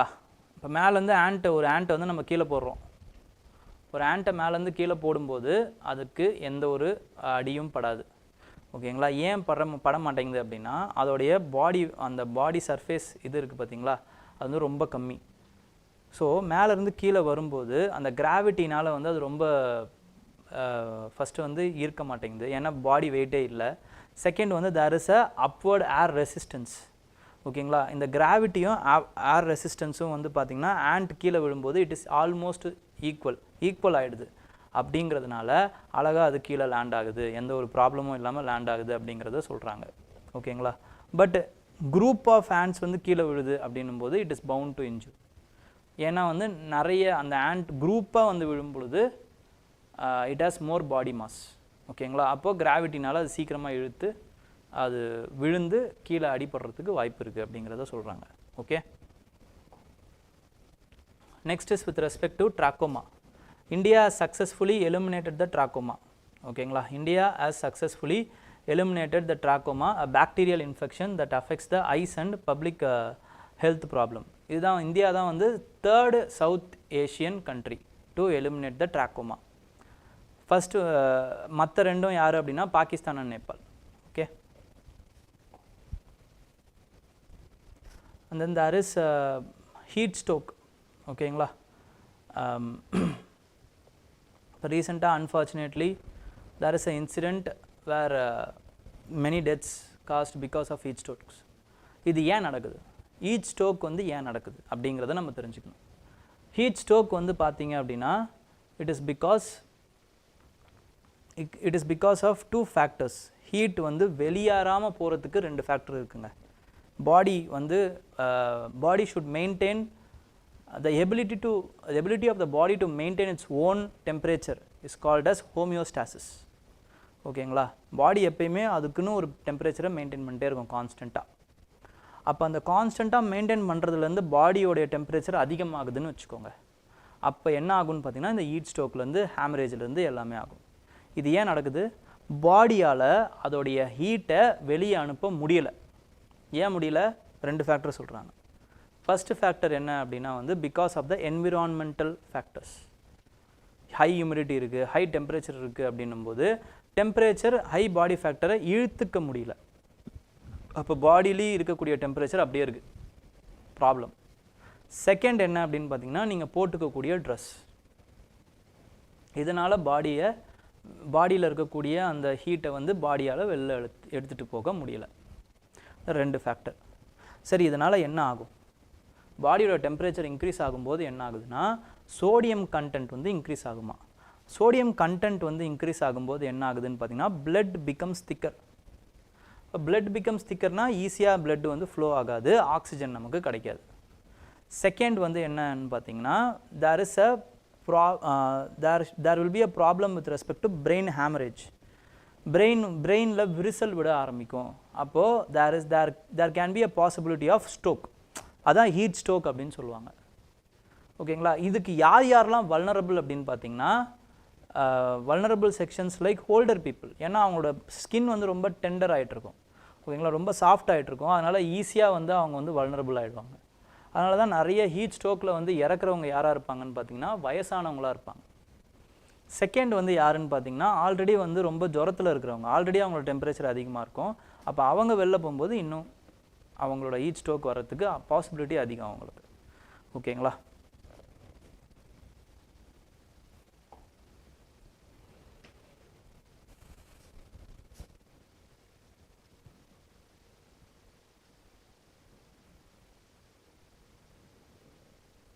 நெக்ஸ்ட் வந்து centre has launched a scheme which is called as which is nothing but PM internship scheme. ஓகேங்களா, இதில் வந்து பார்த்தீங்கன்னா கிட்டத்தட்ட வந்து ஒரு 4 கோடி பேருக்கு வந்து இன்டர்ன்ஷிப் கொடுக்குற மாதிரி அவங்க வந்து ப்ராமிஸ் பண்ணியிருக்காங்க. இது இல்லாமல் 2029 கிட்டத்தட்ட பார்த்தீங்க அப்படின்னா வந்து அவங்களோட டார்கெட் என்னென்னா கிரியேட்டிங் 2029 கிரியேட்டிங் கிட்டத்தட்ட வந்து 1 crore இன்டர்ன்ஷிப்ஸ். ஓகே, அதோடைய அசஸ்மெண்ட்லாம் எதை பொறுத்து இருக்கும் அப்படின்னு பார்த்தீங்கன்னா ட்ராப்பிங் அவுட்டு எவ்வளோ பேர் ட்ராப் அவுட் ஆகுறாங்க, நடுவுலேயே ஏன் ஆகுறாங்க, அதை பொறுத்து இருக்கும். செகண்ட் வந்து என்னென்னா there are some challenges with respect to this internship. என்னென்னா அந்த ரூல்ஸ்லேயே எப்படி இருக்குன்னா பக்கத்துலேயே இருக்கக்கூடிய அந்த இண்டஸ்ட்ரீஸ் அவங்க இருக்காங்க அப்படின்னா அவங்களுக்கு பக்கத்தில் அவங்க இருக்கக்கூடிய பக்கத்தில் இருக்கக்கூடிய இண்டஸ்ட்ரீஸு, அப்படி இல்லைன்னா வந்து மேக்ஸிமம் வந்து அந்த ஸ்டேட்லேயே இருக்கக்கூடிய இண்டஸ்ட்ரீஸுக்கு அவங்க வந்து போடணும் அப்படிங்கிற மாதிரி இருக்குது. பட் நிறைய இண்டஸ்ட்ரீஸ் வந்து பார்த்தீங்க அப்படின்னா கிட்டத்தட்ட வந்து ஒரு 70% of the industries are concentrated in only 5 states. அப்போ மற்ற ஸ்டேட்டில் இருக்கக்கூடிய இளைஞர்கள்லாம் என்ன பண்ணுவாங்க, ப்ராப்ளமே இங்கே அங்கே தான் இருக்குது. ஓகேங்களா, ஸோ இந்த மாதிரியான ப்ராப்ளம்ஸ்லாம் இருக்குது. சரி, அது என்ன ஆகுது, அதுக்கப்புறமா வந்து வித் ரெஸ்பெக்ட் டு ஸ்கில்ஸ்னு வரும்போது ஷாப் ஃப்ளோர்னால் என்னென்னா அந்த மேனுஃபேக்சரிங்க்கு தேவைப்படக்கூடிய அந்த ஸ்கில்ஸை மட்டும் இல்லாமல் டிஜிட்டல் ஸ்கில்ஸு, அதுக்கப்புறம் சாஃப்ட் ஸ்கில்ஸு, இதையுமே வந்து சொல்லிக் கொடுக்கணும் இன்டர்ன்ஷிப்பில் அப்படிங்கிறத சொல்கிறாங்க. ஓகேங்களா, அதுக்கப்புறம் அந்த எவாலுவேஷன் ப்ராசஸ் கூட எப்படி இருக்கணும்னா கொஞ்சம் கரெக்டாக இருக்கணும். செல்ஃப் கங்க்ராச்சுலேட்டரி அப்ரோச்சாக இருக்கக்கூடாது. சும்மா கொஞ்சோண்டு பண்ணிவிட்டு நாங்கள் பண்ணிட்டோம் அப்படின்னு வந்து செல்ஃப் சாட்டிஸ்ஃபேக்டரி அப்ரோச்சாக இருக்கக்கூடாது. கொஞ்சம் டிலிஜென்ட் அப்ரோச்சாக இருக்கணும் அப்படிங்கிறத சொல்கிறாங்க. Okay, next is with respect to இது வந்து ஃபார்மர் பிரசிடெண்ட் ஆஃப் மால்தீவ்ஸ் வந்து சொல்லியிருக்காரு. என்னென்னா இந்த விஷயம் மட்டும்தான் முக்கியம். Only zones in the Indian Ocean that are fully protected from the industrial fishing is Maldives and Chagos territory. இந்த ரெண்டு டெரிட்டரியும் தான் வந்து இண்டஸ்ட்ரியல் ஃபிஷிங்லேருந்து ப்ரொடெக்ட் பண்ணப்பட்டது. ஏன்னா Chagos is belonging to Great Britain. அவங்க என்ன சொல்லிட்டாங்க அப்படின்னு பார்த்தீங்கன்னா, they have announced that Chagos as a protected status. அதனால் வந்து அந்த ஏரியாவில் எந்த ஒரு ஃபிஷிங் ஆக்டிவிட்டியும் இருக்கக்கூடாது. செகண்ட், மால்தீவ்ஸில் இன்னமும் என்ன பண்ணிகிட்டு இருக்காங்க அப்படின்னு பார்த்தீங்கன்னா, ப்ரிமிட்டிவ் ஃபிஷிங் டெக்னிக்ஸை தான் யூஸ் பண்ணுறாங்க. ட்ராலர்ஸ்லாம் அவங்க யூஸ் பண்ணுறதே இல்லை. ஓகேங்களா? ஸோ அதனால் வந்து Maldives and Chagos territories are protected from the industrial fishing in Indian ocean. Indian ஓஷனில் இந்த ரெண்டு ஏரியா மட்டும்தான் அப்படி இருக்குது அப்படிங்கிறது உங்களுக்கு தெரியணும். நெக்ஸ்ட் வந்து ஷாம்பென் ட்ரைப். நிக்கோபாரில் வந்து ஷாம்பென் ட்ரைப் அப்படின்னு ஒரு ட்ரைப் இருக்காங்க. ஓகேங்களா? அவங்க 2011 சென்சஸ் படி கிட்டத்தட்ட வந்து 229 பேர் தான் இருக்காங்க. ஓகேங்களா? அவங்க எதில் இருப்பாங்கன்னா செமி நொமேடிக் அவங்க. ஓகேங்களா? அவங்க எங்கே வாழ்வாங்க அப்படின்னு பார்த்தீங்கன்னா, அவங்க வந்து இன்டீரியர்ஸ் ஆஃப் த அந்த நிக்கோபார் ஐலாண்ட்ஸில் தான் வாழ்வாங்க. ஓகேங்களா? வேறு ஒரு குரூப் இருக்காங்க, அவங்க பேர் வந்து சென்டினலிஸ். சென்டினல் ஐலாண்டில் இருப்பாங்க அவங்க. They have sparked a controversy, international controversy. That is American missionary John Chau அப்படின்னு ஒருத்தர் வந்து அங்கே இறங்கியிருக்காரு. அவரை வந்து அடிச்சு கொண்டுட்டாங்க. ஓகேங்களா? இன்னுமே வந்து அவங்க அந்த சிவிலைசேஷன் கூட வந்து சேராமல் தான் வாழ்ந்துக்கிட்டு இருக்காங்க. ஓகேங்களா? ஸோ ஷாம்பென்ஸ், அதுக்கப்புறமா வந்து ஷாம்பென் வந்து நிக்கோபாரில் இருக்காங்க, இன்டீரியரில் வாழ்கிறாங்க. அப்புறமா வந்து சென்டினலிஸ் இருக்காங்க, அவங்க வந்து சென்டினலிஸ் ஐலாண்டில் இருக்காங்க அப்படிங்கிறது தெரிஞ்சுக்கோங்க. ஓகேங்களா? நெக்ஸ்ட்டு இது என்னன்னு பார்த்தீங்கன்னா, டெல்லி ஹைகோர்ட் வந்து அவங்களுடைய கிராண்ட் பேரண்ட்ஸுக்கு அவங்களுடைய சன்னோடைய ஸ்பெர்மை வந்து யூஸ் பண்ணுறதுக்கான அனுமதி வந்து கொடுத்துருக்காங்க. ஓகேங்களா? அந்த சன்னோட ஸ்பெர்மை யூஸ் பண்ணி ப்ரோ ஜெனரேஷன் வந்து பண்ணலாம் நீங்கள் அப்படிங்கிற மாதிரி சொல்லியிருக்காங்க. Okay? So because it is their property, அவங்களோட சன்னோட இதுன்றது அவங்களுடைய ப்ராப்பர்ட்டி, அவங்க அதை எப்படி வேணாலும் யூஸ் பண்ணிக்கலாம் அப்படிங்கிற மாதிரி சொல்லி அவங்களுக்கு அனுமதி கொடுத்துருக்காங்க. This has posed some important ethical questions. ஓகேங்களா? பிரெயின் ஸ்டாம் பண்ணி பார்க்கும்போது there are some important ethical issues with respect to it. என்னென்னா, இப்போ அந்த மாதிரி பிறக்கக்கூடிய சைல்டுக்கு எமோஷ்னல் ரைட்ஸ், அதுக்கப்புறம் சிவில் ரைட்ஸ் எப்படி இருக்கும், the right to life, right to property, இதெல்லாம் அந்த குழந்தைக்கு எந்த மாதிரியான விஷயமாக கொடுப்பாங்க. அதுக்கப்புறமா வந்து அந்த ஃபாதர்லி லவ், மதர்லி கேர், இதெல்லாம் எப்படி அந்த குழந்தைக்கு கிடைக்கும். There are some emotional issues with respect to it. Second is with respect to, இப்போ வந்து இந்த மாதிரி ஸ்பெர்ம் மாதிரியான ஒரு விஷயம், it can be regarded as a property or it can be regarded as a person. அந்த பர்சனுக்கு சம்மந்தப்பட்டதா இல்லை அது ஒரு ப்ராப்பர்ட்டியாக நம்ம கன்சிடர் பண்ணலாமா? அப்போ ப்ராப்பர்ட்டியாக கன்சிடர் பண்ணிட்டோன்னா there is a problem of commercialization of human reproduction. Third ethical question. Next வந்து என்ன அப்படின்னு பார்த்தீங்கன்னா, it will also set a legal precedent in the future. இதே மாதிரி நிறைய பேர் வந்து கேட்டு இது பண்ண ஆரம்பிச்சிருவாங்க. and there is a problem with respect to the right of the future mother who can be a surrogate or any other selected mother. ஓகேங்களா? எப்படி வேணாலுமே இருக்கலாம், அது சரகேட் மதராக இருக்கலாம், இல்லை வேறு ஏதாவது மதராக இருக்கலாம். அவங்களுடைய ஃப்யூச்சர் எப்படி இருக்கும், அவங்களுடைய emotional attachment with respect to the child எப்படி இருக்கும். ஓகேங்களா? சோஷியல் அக்செப்டன்ஸ் இந்த மாதிரியான விஷயங்களுக்கு எப்படி வரும் அப்படிங்கிறது இன்னொரு ப்ராப்ளம். சோஷியல் அக்செப்டன்ஸ், அந்த சைல்டை சொசைட்டி எப்படி பார்க்கும், அந்த மாதிரி வரக்கூடிய சைல்டை சொசைட்டி எப்படி பார்க்கும். இந்த மாதிரி பல எத்திக்கல் கொஷின்ஸ் வந்து இப்போ நம்ம கண்ணு முன்னாடி இருக்குது. ஓகேங்களா? நெக்ஸ்ட் வந்து அனுமான் ப்ளோவர். அனுமான் ப்ளோவர் அப்படிங்கிறது என்னன்னு பார்த்தீங்கன்னா, it is a bird. Okay, it is endemic to Sri Lanka and south India. ஓகேங்களா? சவுத் இந்தியாவுக்கும் ஸ்ரீலங்காவுக்கும். அப்போ தமிழ்நாட்டில் தான் அது வந்து நிறைய இருக்கும். ஸோ தமிழ்நாட்டிலேருந்து ஸ்ரீலங்காவுக்கு போயிட்டு வர்றதுனால தான் அதுக்கு பேர் அனுமான் ப்ளோவர்னு வச்சுருக்காங்க. ஓகேங்களா? There is another distant relative, it is called as Kentish plover. இது ரெண்டுமே ஒரே பேர்டுன்னு தான் நினச்சிட்டு இருந்தாங்க. But they have some differentialities. ஓகேங்களா? கென்டிஷ் ப்ளோவருக்கும் அனுமான் ப்ளோவருக்கும் என்னென்ன டிஃப்ரென்சஸ் இருக்குது அப்படின்னு பார்த்தீங்கன்னா, அனுமான் ப்ளோவருக்கு வந்து ஸ்மாலர் விங்ஸ் அண்ட் பீக்ஸ் இருக்கும். ஓகேங்களா? அதுக்கப்புறமா வந்து ஃபீட்டும் அதே மாதிரியே வந்து அனுமான் ப்ளோவருக்கு கிரேயிஷாக இருக்கும். அதுக்கப்புறம் தலை மேலே வந்து இந்த மாதிரி ஒரு ஸ்ட்ரீக் இருக்குது பாருங்கள், இந்த மாதிரி வந்து பிளாக் ஸ்ட்ரீக் இருக்கும் Hanuman ப்ளோவருக்கு. and it is endemic to South India and Sri Lanka. It is very very important. ஏன் நியூஸில் இருந்துச்சுன்னா it has been first time spotted in Kerala, அதனால நியூஸில் இருந்துச்சு. ஓகே,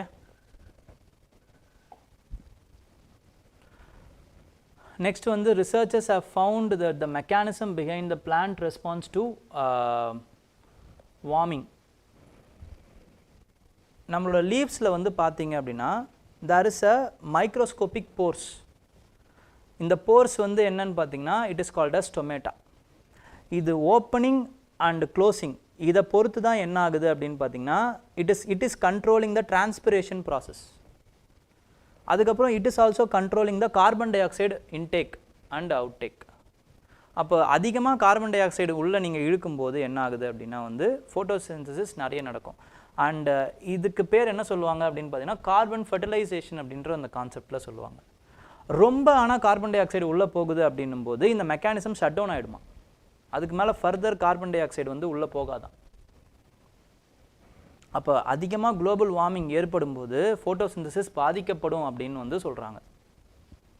ஓகேங்களா, நெக்ஸ்ட் வந்து ஹாய்ஸ்டர்ஸ் ரீஃப் வந்து யூரோப்போடைய கோஸ்ட்டில் வந்து ஒன்ஸ் அப்பான் அ டைம் வந்து ரொம்ப த்ரைவ் ஆகிருக்கு அப்படின்னு நியூஸ் இருந்திருக்கு. பட் நமக்கு என்ன தேவை அப்படின்னு பார்த்தீங்கன்னா ஆயிஸ்டர்ஸ் வந்து ஒரு வாட்டி வந்து ப்ரீவியஸ் இயரில் கேட்டிருக்காங்க கொஸ்டின்ஸ். அது என்ன மாதிரி கேட்டிருக்காங்க அப்படின்னா it is the type of filter feeders அப்படின்னு கேட்டிருக்காங்க. Which of the following are the filter feeders types அப்படின்ட்டு. ஓகேங்களா, அதுக்கு வந்து ஆயிஸ்டர்ஸ் சிப்பிகள் நத்தைகள் இதெல்லாமே வந்து ஃபில்டர் ஃபீடர் மூலமாக வந்து உணவு உட்கொள்ளக்கூடிய அந்த விஷயம், அது உங்களுக்கு தெரிஞ்சால் போதும். ஓகே, நெக்ஸ்ட் வந்து banning of tobacco sales can prevent lung cancer deaths. ஓகேங்களா, பேன் பண்ணால் நல்லாயிருக்கும். which will create a tobacco free generation. அப்போ இப்போ பேன் பண்ணாதான் கிட்டத்தட்ட வந்து நீங்கள் கிட்டத்தட்ட வந்து ஒரு 12 அதாவது வந்து ஒரு 12 லட்சத்துலேருந்து 20 லட்சம் பேருடைய உயிர்களை காப்பாற்ற முடியும் அப்படிங்கிற மாதிரி சொல்கிறாங்க. அந்த ஜென்ரேஷனுடைய உயிர்களை காப்பாற்ற முடியும் அகெயின்ஸ்ட் த லங் கேன்சர்லேருந்து உங்கள் டெத்துலேருந்து காப்பாற்ற முடியும் அப்படிங்கிற மாதிரி சொல்கிறாங்க. Okay, it is also an ethical issue. நெக்ஸ்ட் வந்து ஹிடன் பேண்டமிக். ஹிடன் பேண்டமிக் அப்படிங்கிறது என்னென்னா it is with respect to superbugs which is anti microbial resistance. நிறைய வாட்டி இது நான் சொல்லி கேள்விப்பட்டிருப்பீங்க, ஏன்னா நியூஸில் வந்துக்கிட்டே இருக்குது. Anti microbial resistance which is nothing but the creation of super bugs. Anti microbial ரெசிஸ்டன்ஸுங்கிறது என்னது, நீங்கள் போடக்கூடிய அந்த மாத்திரைகள் அந்த பக்ஸை அழிக்கிறது கிடையாது. Because the bugs are becoming more resistance to those antibiotics. அதுதான் ஆன்டி மைக்ரோபியல் ரெசிஸ்டன்ஸ். அது மட்டும் இல்லாமல் அடுத்த கட்டத்துக்கான அந்த மருந்துகளை வந்து இப்போ அந்த ஃபார்மா கம்பெனிஸ் வந்து தயாரிக்க மறுக்குது. ஏன் மறுக்குது அப்படின்னா there is no incentives for this pharma companies. Because அவங்களால வந்து ஒரு சர்டன் காலகட்டத்துக்கு மட்டும்தான் அந்த லைசன்ஸை வச்சுக்க முடியும். ஒரு 20 வருஷம் வச்சுக்கலாம். அதுக்கப்புறம் என்ன ஆகும் அப்படின்னு பார்த்தீங்கன்னா எவர் கிரீனிங் ஆஃப் லைசன்ஸையும் இப்போ என்ன பண்ணிட்டோம் அப்படின்னு பார்த்தீங்கன்னா அந்த வேயும் நம்ம அடைச்சிட்டோம். ஸோ ஜெனரிக் ட்ரக்ஸ் வந்து வந்துடுது, அவங்களுக்கு நிறைய லாபம் கிடையாது. But what they are doing is they are retracking their inventions to cancer producing drugs. So அந்த கேன்சர் கிரியேட்டிங் ட்ரக்ஸை வந்து நிறைய அவங்க ரிசர்ச்சில் வந்து ஈடுபடுறதுனால because it is giving them more profit. So அதனால் என்ன ஆகுதுன்னா அந்த researches with respect to the anti microbial ட்ரக்ஸுக்கு இப்போ குறைஞ்சிடுச்சு. அது மட்டும் இல்லாமல் ஆல்ரெடி நிறைய அந்த ஆன்டி மைக்ரோபியல் ட்ரக்ஸு சாயிலிருந்து கிரியேட் பண்ணப்பட்ட ஆன்டி மைக்ரோபியல் ட்ரக்ஸ் வந்து நம்ம சேச்சுரேட் பண்ணிட்டோமா. இதுக்கு மேலே புதுசாக வந்து நிறைய ஈஸியாக கண்டுபிடிக்க முடியாது. இன்னும் நிறைய இன்வென்ஷன்ஸ் வேணும், இன்னும் நிறைய டெக்னாலஜிஸ் வேணும், இன்னும் நிறைய வந்து பணச்செலவு எல்லாமே வேணும். இன்ஸ்டிடியூஷனல் சப்போர்ட் தேவை. அதுவும் இப்போ நம்ம கொடுக்கறதில்ல. பிகாஸ் கவர்மெண்ட்டும் அது சரியாக கண்டுக்கிறது இல்லை. ஃபார்மா கம்பெனிஸும் கேன்சர் மாதிரியான அதிகமான ப்ராஃபிட் மேக்கிங் அந்த ட்ரக்ஸை வந்து தயாரிக்க போயிடுறாங்க. So anti microbial drugs is more becoming life threatening அப்படிங்கிறது தான் இப்போ ப்ராப்ளம். ஓகேங்களா, next there is a type of donkey which is called as Halari donkey அப்படின்ற ஒரு டாங்கி இருக்குது which is white in colour. ஓகேங்களா, they are more larger and more resilient than other donkey breeds. இதோடைய impressive ability என்ன அப்படின்னு பார்த்தீங்கன்னா carry மோர் load வந்து நிறைய லோடை வந்து கேரி பண்ணும். இது எங்கே இருக்குது அப்படின்னு பார்த்தீங்கன்னா ஹலார் அப்படிங்கிற ரீஜன் குஜராத்தில் இருக்கக்கூடிய ஹலார் அப்படிங்கிற ரீஜன். இட் இஸ் என்டேஞ்சர்டு கேட்டகரியில் இருக்குது. ஓகேங்களா, ஏன்னா வெறும் 500 டாங்கீஸ் தான் இருக்குது. இதோடைய மில்க் வந்து பார்த்தீங்கன்னா ரொம்ப ஸ்வீட்னஸுக்கு பேர் போன மில்க். கிட்டத்தட்ட இதோட மில்க் பவுடர் வந்து 1 kg வந்து 7000 ரூபா இன்டர்நேஷ்னல் மார்க்கெட்டில் அப்படின்னு சொல்கிறாங்க. ஓகே, ஸோ அலாரி டாங்கீஸ் பற்றி தெரிஞ்சு வச்சுக்கோங்க. ஃபிலிம்ஸில் கேட்குறதுக்கு வாய்ப்பு இருக்குது. ஓகேங்களா, கோல்டு வந்து ஏன் ரொம்ப டிசைரபிளான ஒரு விஷயம் அப்படின்னா it is because it doesn't dissolve in nitric acid. ஓகேங்களா, இதோடைய பெரிய ப்ராப்பர்ட்டியே என்ன அப்படின்னா வந்து it doesn't dissolve in nitric acid. அதனால தான் வந்து ஆசிட் டெஸ்ட் இப்போ வந்து ஒருத்தர் வந்து தங்கம்பா அவர் மனசு தங்கம் அப்படின்னு சொல்கிறோம்ல, அப்போ வந்து அதுக்கு என்ன சொல்லுவாங்க அப்படின்னு பார்த்தீங்கன்னா is undergoing the acid test அப்படின்னு சொல்லுவாங்க இங்கிலீஷில். ஓகேங்களா, அவர் உண்மையாலே கோல்டா இல்லையா அப்படின்றது தெரிஞ்சுக்கிறது. Because it doesn't react with the gold doesn't react with the acid. இதில் கூட நீங்கள் இப்போது ஏதாவது போய் உங்களோட நகை ஏதாவது போய் வைக்கணும்னு நினைக்கிறீங்க அப்படின்னா நகை ஒரிஜினலாக இல்லையான்னு பார்க்குறதுக்கு முதல்ல வந்து உரசி பார்த்துட்டு அதுக்கப்புறமா வந்து லைட்டாக ஆசிட் ஊற்றுவாங்க. அதில் எதுவும் வந்து ரியாக்ட் ஆகலைன்னா தென் இட் இஸ் ஒரிஜினல் கோல்டுன்னு அவங்க நினைப்பாங்க. ஓகேங்களா, so hydrochloric acid, nitric acid இதெல்லாம் வந்து அது எந்த ஒரு ரியாக்ஷனும் இருக்காது. பீரியாடிக் டேபிளில் பொறுத்த வரைக்கும் பார்த்தீங்கன்னா அதோடைய சிம்பிள் வந்து AU, அது லாட்டினில் வந்து அரும் அப்படின்னு சொல்லுவாங்க. ஓகேங்களா, அரும். அதுக்கப்புறம் South Africa has produce the most gold since 19th century. இப்போ வந்து லார்ஜஸ்ட் ப்ரொடியூசர் யார் அப்படின்னா வந்து China. Largest producer of gold China. ஓகேங்களா,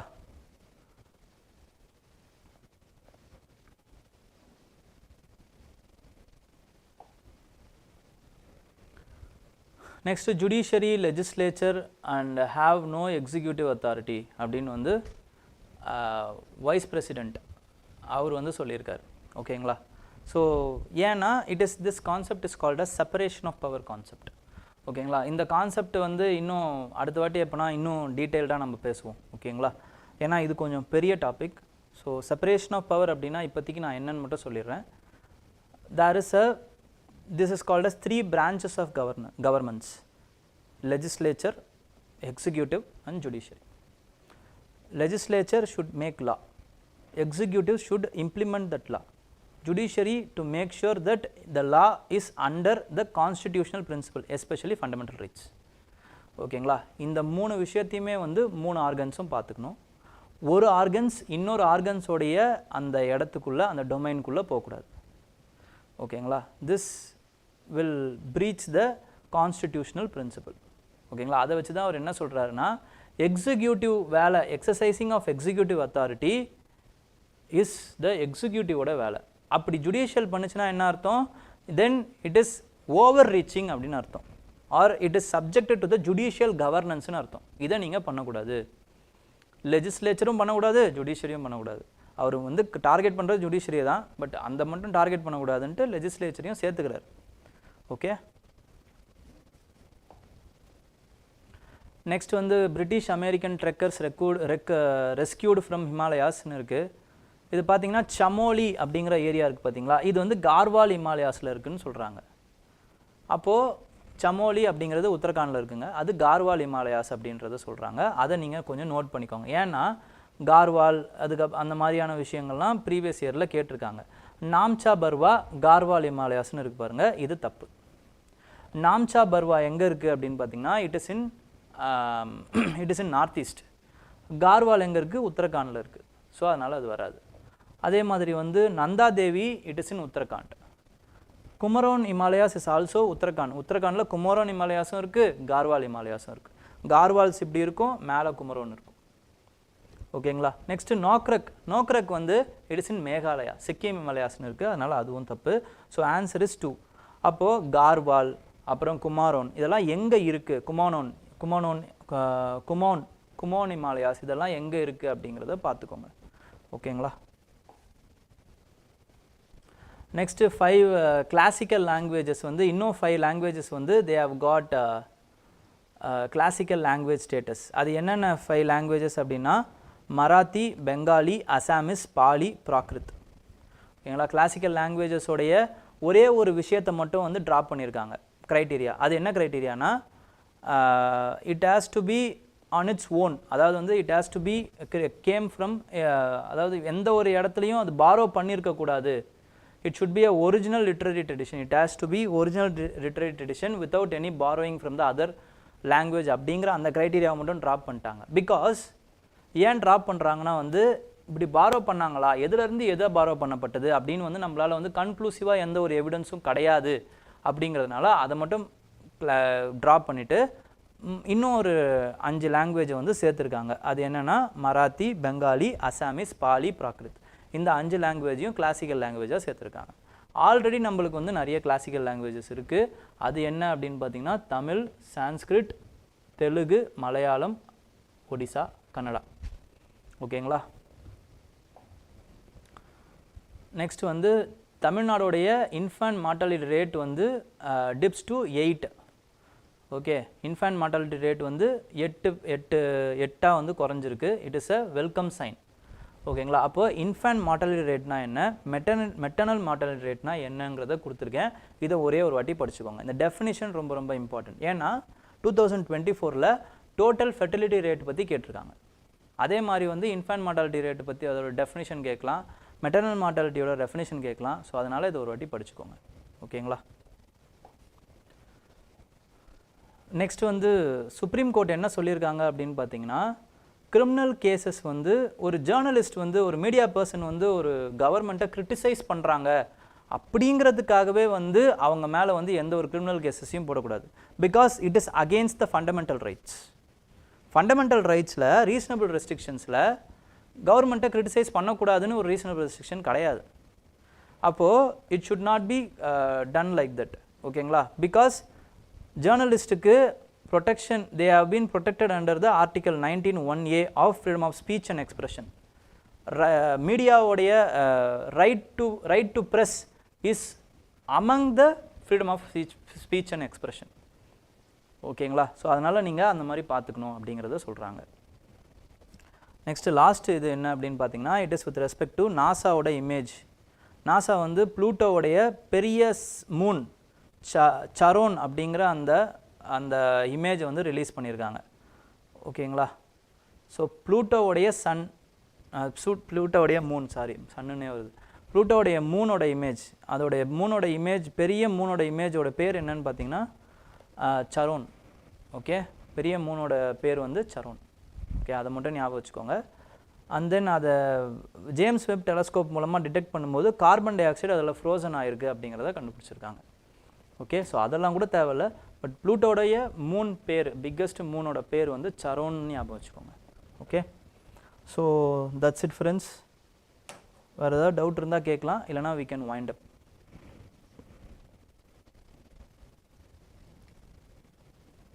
எஸ்எஸ்பிஎன் வந்து ஆல்ரெடி நான் உங்களுக்கு எக்ஸ்பிளைன் பண்ணியிருக்கேன். ஓகேங்களா. அது என்ன மாதிரியான டைப் ஆஃப் நியூக்ளியர் அப்படிங்கிறத earlier நான் எக்ஸ்பிளைன் பண்ணியிருக்கேன். அதை ஒரு வாட்டி போய் பாருங்கள். ஓகேங்களா. நியூக்ளியர் அரிகாட் அப்படிங்கிற அந்த ஒரு நியூக்ளியர் சப்மரைன் அதை வந்து இன்ட்ரடியூஸ் பண்ணுறாங்க. அதை எப்போ இன்ட்ரடியூஸ் பண்ணுறாங்கன்னா வந்து செப்டம்பர் மாதம் இன்ட்ரடியூஸ் பண்ணுறாங்க. செப்டம்பர் மாதம் ஃபஸ்ட் ஆர் செகண்ட் வீக்கில் இன்ட்ரடியூஸ் பண்ணுறாங்க. அதை எப்போ இன்ட்ரடியூஸ் பண்ணுறாங்கன்னு சும்மா அரிகாட்டுன்னு போட்டிங்கன்னா எப்போ இன்ட்ரடியூஸ் பண்ணாங்கிற அந்த டேட் வந்துடும். அந்த டேட்டில் நீங்கள் போயிட்டு பார்த்தீங்கன்னா உங்களுக்கு அந்த டேட்டில் ஒரு 2 or 3 கரண்ட் அஃபேர்ஸில் நீங்கள் ஃபஸ்ட்டே நீங்கள் போய் பார்த்தீங்கனாலே உங்களுக்கு தெரிஞ்சிடும். ஃபஸ்ட்டு நியூஸே இதை பற்றி தான் நான் டிஸ்கஸ் பண்ணியிருப்பேன். ஓகேங்களா. அதை மட்டும் கொஞ்சம் பாருங்கள். லேசினஸை ஓவர் கம் பண்ணுறதுக்கு டிப்ஸ் வேணுமா சார்? கார்பன் செக்வஸ்ட்ரேஷன் பற்றி கொஞ்சம் சிம்பிளாக சொல்லுங்கள்.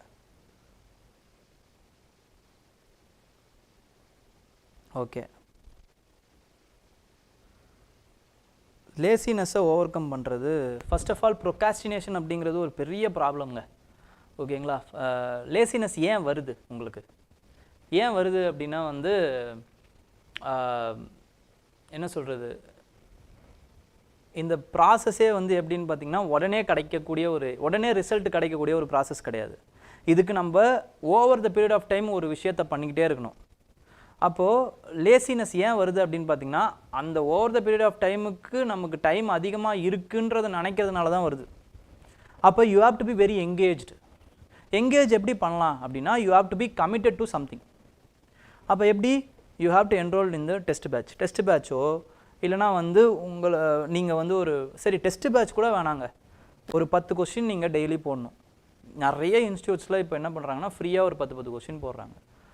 ஓகேங்களா? அதை நான் வந்து இது பண்ணணும். அப்போ அதை படிக்கிற மாதிரி ஆகும். அதை படிக்கும்போது அதில் எதுவும் தெரியல அப்படின்னா அதை படிப்பீங்க. இப்படி உங்களை எங்கேஜாக நீங்கள் வச்சுக்கிட்டிங்கன்னா மட்டும்தான் அந்த லேசினஸ் வராது. லேசினஸ் ஏன் வருது?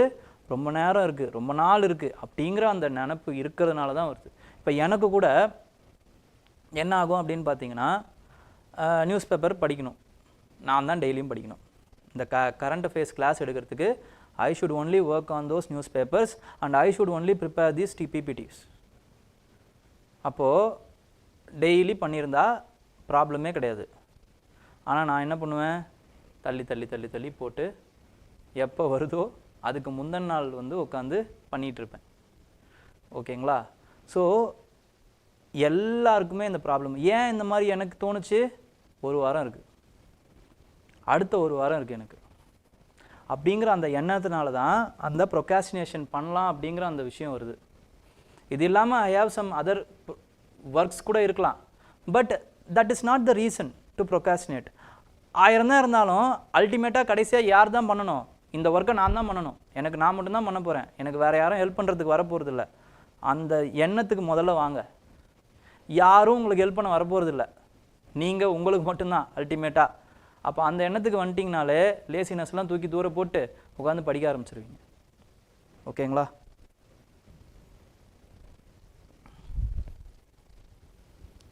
நெக்ஸ்ட் வந்து with respect to carbon sequestration. Carbon sequestration ஒன்றும் இல்லைங்க. இப்போ கார்பன் வந்து நம்ம கார்பன் டை ஆக்சைடு வந்து நிறைய ரிலீஸ் பண்ணிட்டோம். அதை என்ன பண்ணணும் அப்படின்னு பார்த்தீங்கன்னா திருப்பி ஸ்டோர் பண்ணணும். அந்த ஸ்டோரிங் அப்படிங்கிற அந்த ப்ராசஸ் தான் செக்வஸ்டேஷன் சொல்கிறாங்க. ஓகேங்களா? இந்த செக்வஸ்டேஷன் எப்படியெல்லாம் பண்ணலாம்? எங்கெங்கெல்லாம் கேப் இருக்கோ அங்கங்கெல்லாம் கார்பனை அடைச்சி வைக்கலாம்.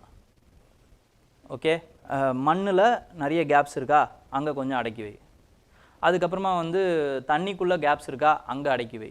கார்பனை ஒட்டுன்னு சேர்த்து ராக்கெட் மாதிரி வெளில விட்டுரு. இப்படி என்ன பண்ணுறாங்க அப்படின்னு பார்த்தீங்கன்னா கார்பன் டை ஆக்சைடை மறுபடியும் நம்ம ஆல்ரெடி இருக்குது மண்ணுக்குள்ளே இருந்த கார்பன் டை ஆக்சைடை தான் தூக்கி கோல் மாதிரி எடுத்து வெளியே விட்டாச்சு. இப்போ திருப்பி அதை எப்படி அடைச்சி உள்ளே வைக்கிறதுங்கிறது தான் அந்த ப்ராசஸ் தான் கார்பன் செக்வஸ்டேஷன், வேறு ஒன்றும் கிடையாது. ஓகேங்களா? ஓகேங்க, தேங்க்யூ. இப்போது எல்லாருக்குமே இந்த ப்ராசஸ் புரிஞ்சிருக்கும் அப்படிங்கிறத நான் நம்புகிறேன். வேறு ஏதாவது டவுட்ஸ் இருந்தால் கேட்கலாம், இல்லை ஆல்ரெடி இல்லைனா we can wind up. ஓகேங்களா?